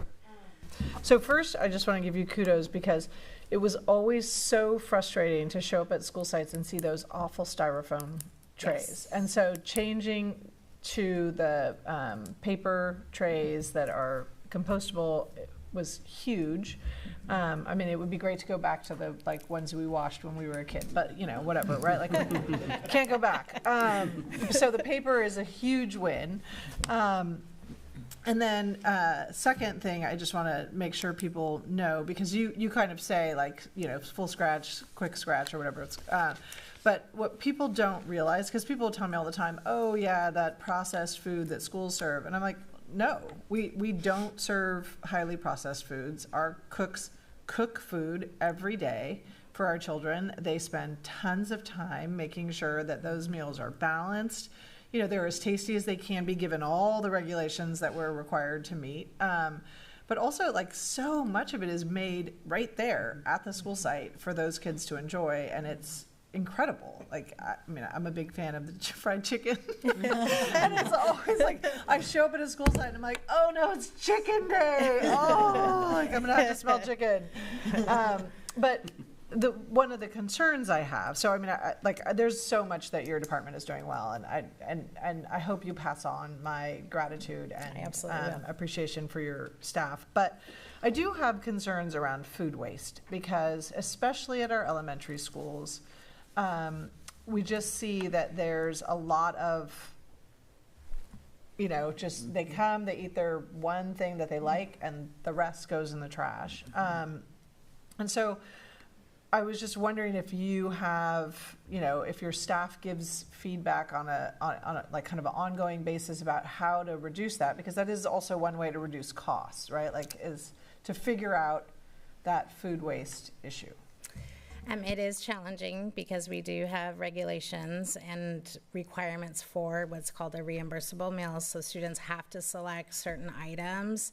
And unfortunately, a lot of times, like you said, they just want the one item and they're going to toss the rest. So we've done a few things. We have share tables available, but that's only for items that are packaged and don't have to be temperature monitored. But that's available to students. If they don't want something that they received in the cafeteria, they can put it on the share table, and during that meal period, they can go and get additional food or milk, and then it's tossed after the service.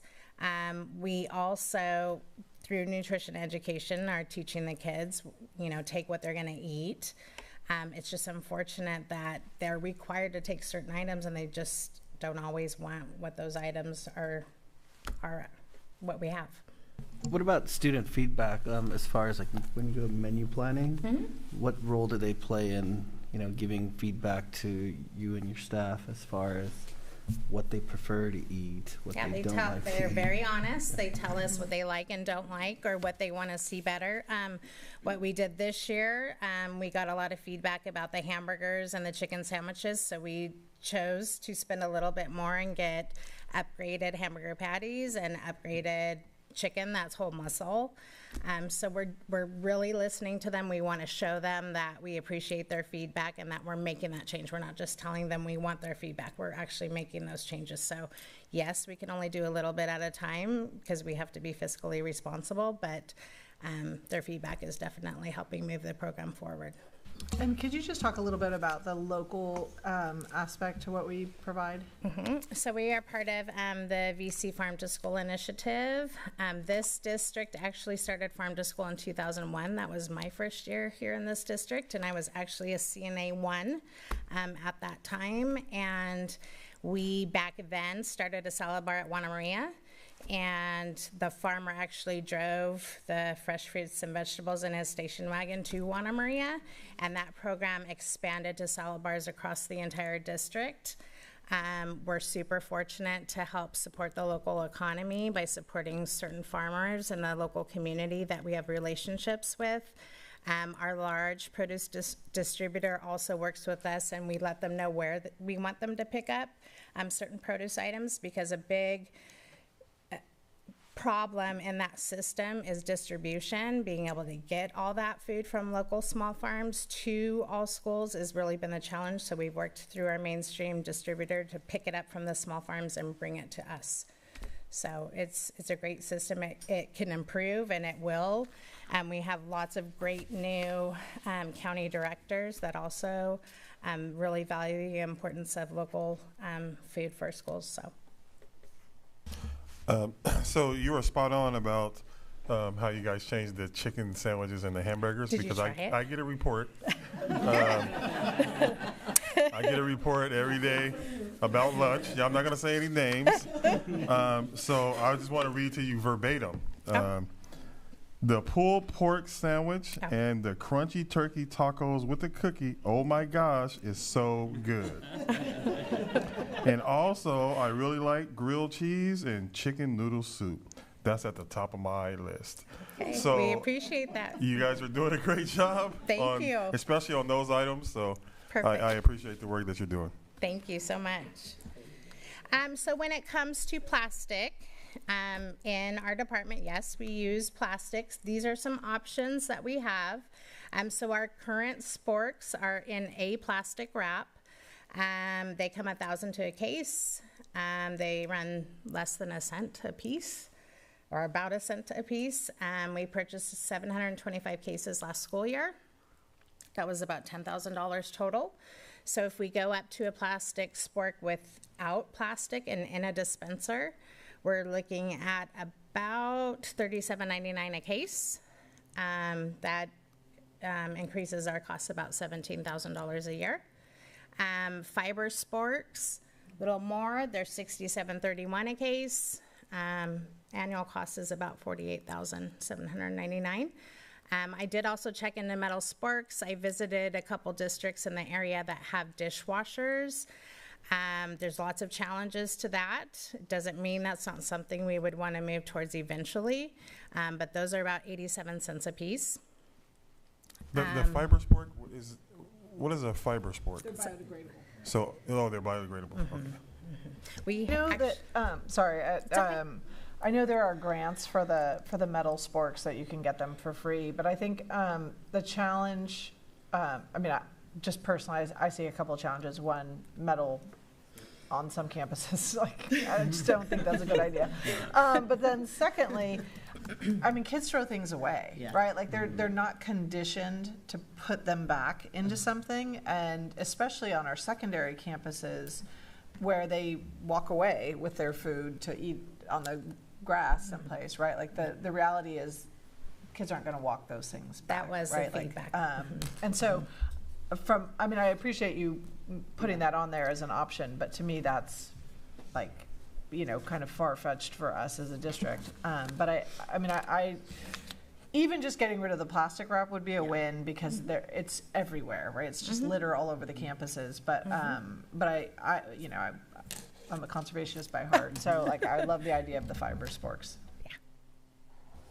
And then I would just add, I mean, even in my own home, I tease my children that I'm going to do inventory on our spoons. Yes. And I go into my son's bedroom and there's like, how do you need 10 forks in here? Okay, but I digress. So here's my thing. We have this gorgeous, gorgeous salad bar.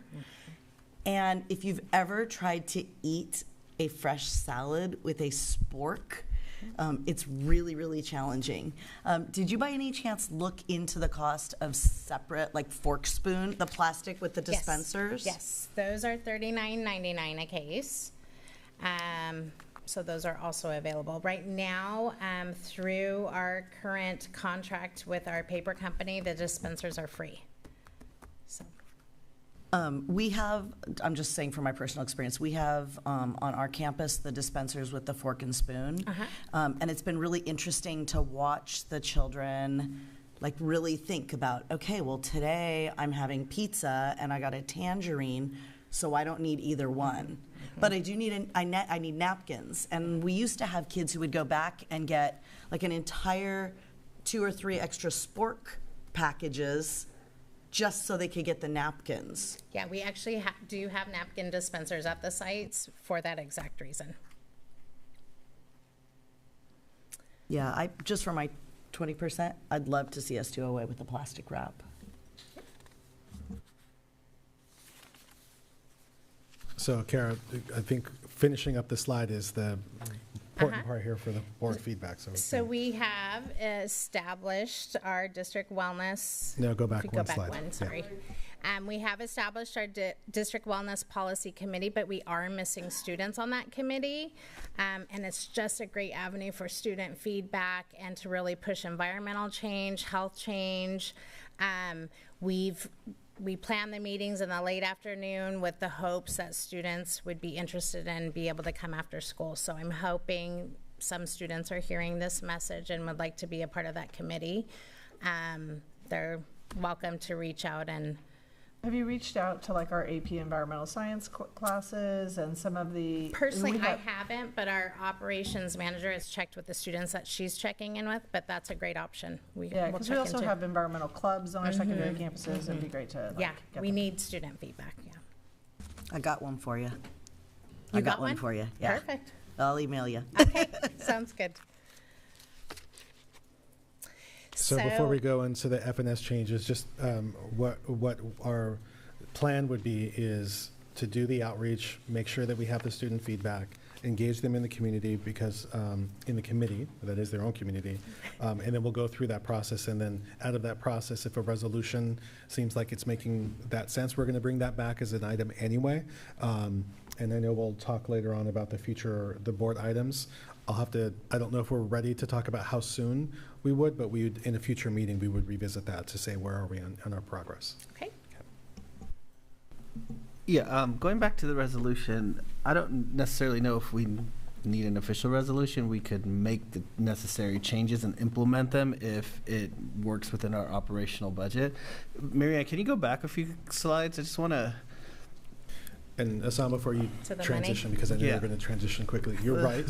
We don't need the resolution. It's not required. Yeah. The responsiveness is coming back to that student focus. Is we had a student indicate that this is a priority, and so what it is it's the opportunity for the students to see that as a larger community focused on environmentalism, is this something that the board values? And Yeah. if so, then those values are reflected in that resolution. But you're right, operationally, we could make these changes and not required.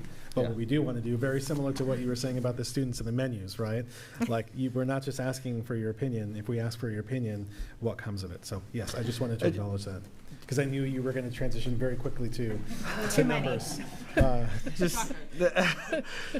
Yeah, so with this, I mean, it's really like, even if you were to switch over to the $39.99 per case, it's like we're talking $18,000, almost $19,000 increase. It's possible as of now, because we have a balance, ending fund balance, but that is just something that we would have to monitor and look at other areas and other areas of equipment or supplies that we could maybe reduce to kind of soak up those costs. But that's just an FYI. That's something that we do anyways. But if we're adding something here, we would just have to look at how it would fit.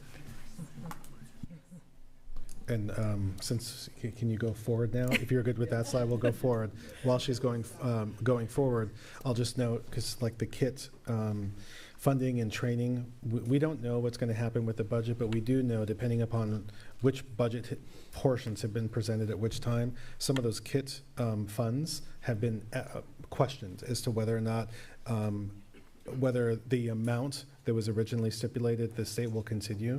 So that's why we want to give you the flexibility to see how things unfold from a budgetary perspective. Absolutely. I know that's only one element of your budget, but it's something that could have an impact. Actually, on that, I was going to mention, so recently in 2 separate venues, I've had someone share that they see a glimmer of hope for increased food reimbursement rates at the federal level because of who would likely be in charge of Health and Human Services and their own priorities around organic food. But also at a state level, apparently, which I didn't know, Governor Newsom's wife is very committed to school gardens and organic produce and from scratch cooking. And there is some idea that that might be included in this year's budget. So it was a glimmer of hope because, yes. I mean, I think it's great that California stepped in to provide universal meals, but the reimbursement rate doesn't make it possible for every district. And so the fact that there's a glimmer of hope to have an increase would be absolutely welcome. Yes. So as I mentioned before, we are getting student feedback when it comes to menu planning. So right now we are in the trenches of planning the menus, almost at the final stages for this next school year. This year we provided cleaner label foods with the chicken patty, hamburger patties. We're doing some raw chicken and also some raw ground beef. New menu items that we offered this school year based on student feedback as well was egg bites. They're doing homemade muffins, overnight oats, bistro boxes. They do a homemade French toast bake. Can I just ask for a friend, which day is French toast day? I'd have to look. Herb roasted chicken, that's with the raw chicken. Chicken fajitas and the pulled pork sandwich as mentioned. We have reduced so much packaging in our foods. We went through COVID where everything had to be packaged. The industry's finally kind of caught up, and so we have, I think, maybe 2 items that are packaged besides snack items after school. We do want to do more scratch. So that involves training, that involves feedback from the students, recipe tastings with them. We work with a lot of vendors that are willing to come out and do some taste testings with the students. And so we're hoping to implement a few of those this next school year. As you mentioned, Sabrina, we do have compostable and recyclable trays, bowls, and boxes now. No styrofoam. We do want to continue reducing plastic. Another option we're going to look at is we have a lot of those 2-ounce plastic cups that we use for, maybe dressing or pickles or something that's on the side, finding a paper product for that. And as you mentioned as well, the VC Farm to School program where we're offering local and seasonal produce items. What I would love to see is some type of self-checkout so it's a little bit more efficient. I don't think the industry is quite there yet, but it sounds like, hopefully in the near future. Less processed items. more scratch cooking, and sustain our nutrition education. So I thank you very much for having me. And is there any questions? Not a question. You can tell I love food, right? Like, and so, but I mean, I think one of the things I love about visiting during lunch is you can really feel the love that the kitchen staff shows to kids through their work, right? And it doesn't matter, like every campus. I mean, I know a lot of your cafeteria managers, but they just have such a rapport with the kids, and you know, they're like grandmas to a lot of these kids, and it's just so wonderful to see. And we're very fortunate to have really, really caring people in our kitchens. And We are. They just do such a great job. And I'm glad you were able to come and do this. And sorry for keeping you so late. No, that's okay. And I would just add, my family's been in the restaurant business for 100 years, and so food is near and dear to my heart. And I just thank you so much for providing the scratch cooking and giving kids access to food that they might not experience at home. So thank you very much for everything you do. You're welcome. Thank you. Yeah, thank you. My daughter is very, she doesn't eat anything, really. She doesn't eat anything. The only time she eats is when she goes to school, and she eats, school lunch every single day. So that's a compliment, really. That means a lot. Thank you. I don't get that. Thank you. Yeah, I think sometimes we underestimate how important a good meal is in the middle of the day for some children. So I applaud everything you do to help those children out. And thank you for the presentation. It's why we do what we do. So thank you. President Peterson, we did have a public comment on this item. It was from Beatrice Barnes. However, because the meeting got late, they have indicated that they will email the board. Okay, thank you. Thank you. Okay, next is the consent calendar. And all the items listed under the consent are considered to be routine in nature and may will need approval as a single motion. But however, any item that any board member would like to see pulled, we can do that at this time. Is there any items that need to be pulled from the consent calendar? Okay, I'll entertain a motion. Oh, Sorry. We did have one public comment on this, but I think, is Frank Maciel gone? Yeah. I think he might have just left, actually. Okay, so I just wanted to let you know there was public comment, but not anymore. May I make go a ahead. comment? Absolutely. I just really wanted to applaud Pierpont for their CME trip. I have personally, as a teacher, taken my students to outdoor ed, and then when my kids were at Poinsettia, I co-chaired outdoor ed 2 years, and it is no small undertaking. And I will tell you, it is one of the most incredible educational experiences and an opportunity for them to grow in their independence. And I just absolutely applaud any schools in our district that are willing to take that challenge on. Awesome. If there are any more questions or comments, I'll entertain the motion. So moved. Second. Thank you. Vote as follows. Trustee Danenberg. Yes. Trustee Fredericks. Yes. Trustee Rodriguez. Yes. Trustee Forsythe. Yes. And Trustee Peterson. Yes. Thank you. Motion carries 5-0. Okay, we're down to item 17, board reports. Any ad hoc committee reports?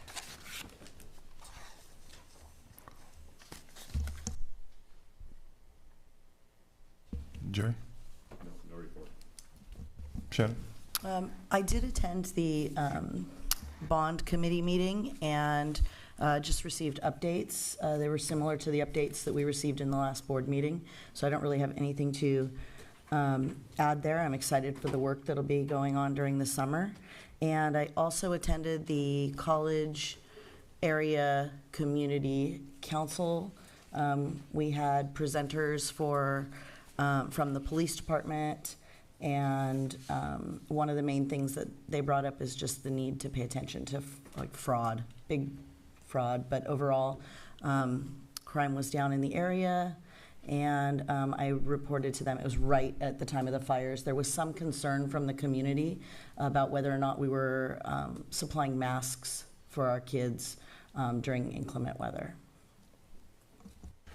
Well, I can tell you, Mound did. I didn't visit any other schools, but when the air quality was reported to be bad, they gave access to every student for masks. So I don't know if that's a policy we have or that we do, but I can say Mound definitely did it. Yeah, we'll just credit Eric Reynolds, who isn't here. He made sure that not only were the masks available for students, but that the equivalent of the N95s were available for staff. And so he hand-delivered those with some others, but Eric took the lead on that. I attended our PAC meeting, and I was unable to attend our Special Education District Advisory Committee this last time, so I apologize, Greg, if it was presented at this last one, and that's why I missed it. But then also today, I had a meeting with the Ventura County Housing Coalition, I think. It's a group of nonprofits who are interested in housing, and so included a variety of groups, including CAUSE and the Housing Authority, but just generally to talk about the need for workforce housing. I attended the DLAC committee, where we heard a really good presentation about overclassification of SPED students, or I'm sorry, of multilingual students for SPED. So, the parents had a lot of good questions, and it was a very good meeting.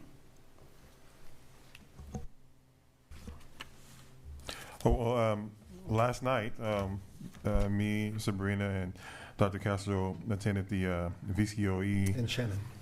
Oh, and Shannon too. Man, why did I forget about Shannon? Yeah. Yeah.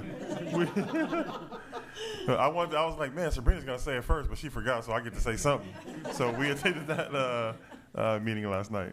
You reminded me, though, last week I had the opportunity with staff to attend a budget presentation at the Ventura County Office of Education on the kind of current thinking around the state budget, which honestly, all things considered, not as bleak as it could have been. So.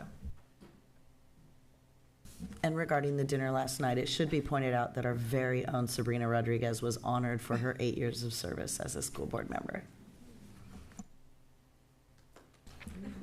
Yeah, are we clapping for that? Okay. Okay, coming events. Okay, well, you see them up on the screen. I'll just remind everyone that take advantage of the holidays because we don't have school. So that's February 10th and 17th. As already mentioned, AAPC, PAC, DLAC coming up.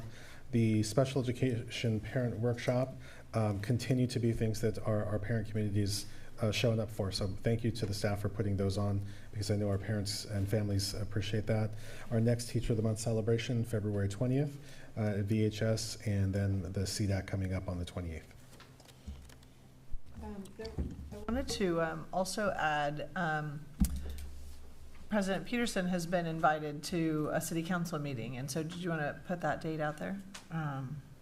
I have it here, I think. Oh, it's February 11th, and they're doing a proclamation from Ventura for Black History Month, and I'll be representing, accepting that proclamation. So, Ventura Unified, yay.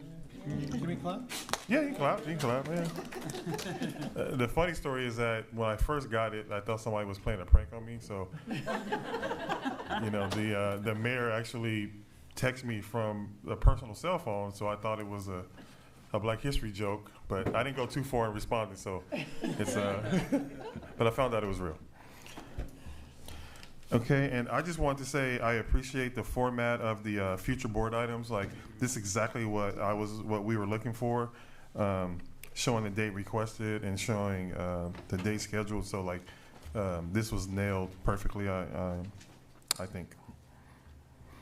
So now we have board and superintendent comments. President Peterson, just a point of information. As of today, are there any additional future board items that staff needs to consider planning for? I think we have enough on our plate. Mm-hmm. Okay. Superintendent comments and board comments. Shannon.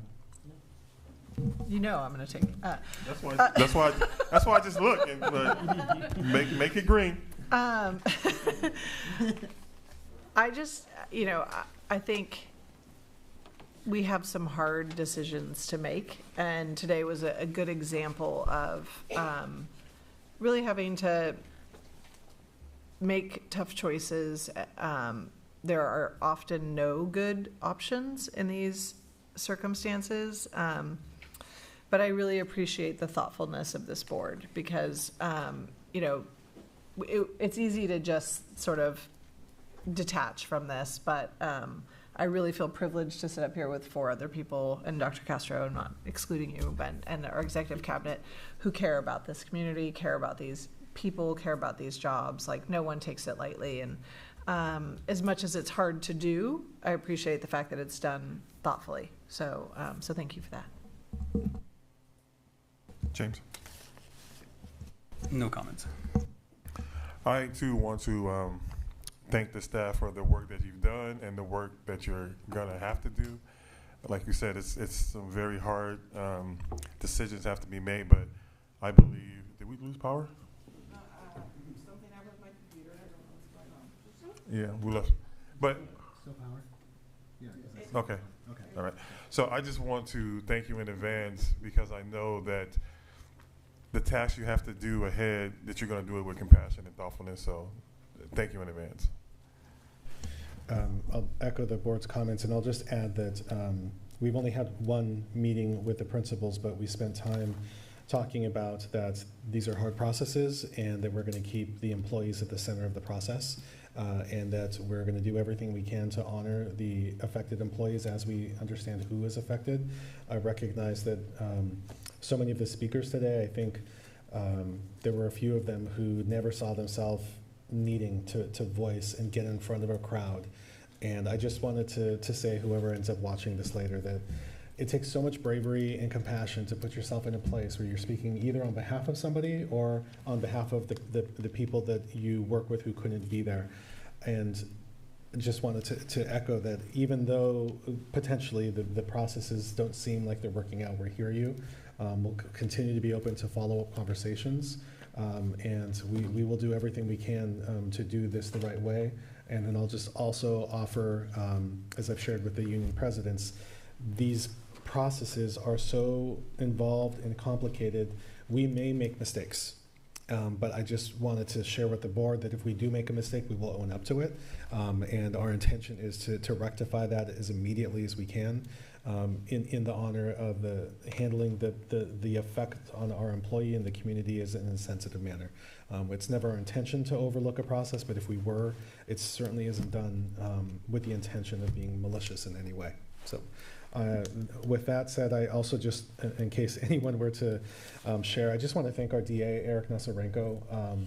When some of the processes that were playing out, we reached out to him and he was immediately available with a member of his staff. So I just wanted to give his office some appreciation and shout out. That's all I have. Thank you. Is there any need to go to closed session? No. Okay, I'll entertain a motion for adjournment. I motion to adjourn the meeting. Yes. Second. The vote as follows. Trustee Dannenberg? Yes. Trustee Fredericks? Yes. Trustee Rodriguez? Yes. Trustee Forsythe? Yes. And Trustee Peterson? Yes. Thank you. Motion carries 5-0. Oh, yes. Thank you, Vase. You know, I'm a newbie president, so I'm sorry I forgot.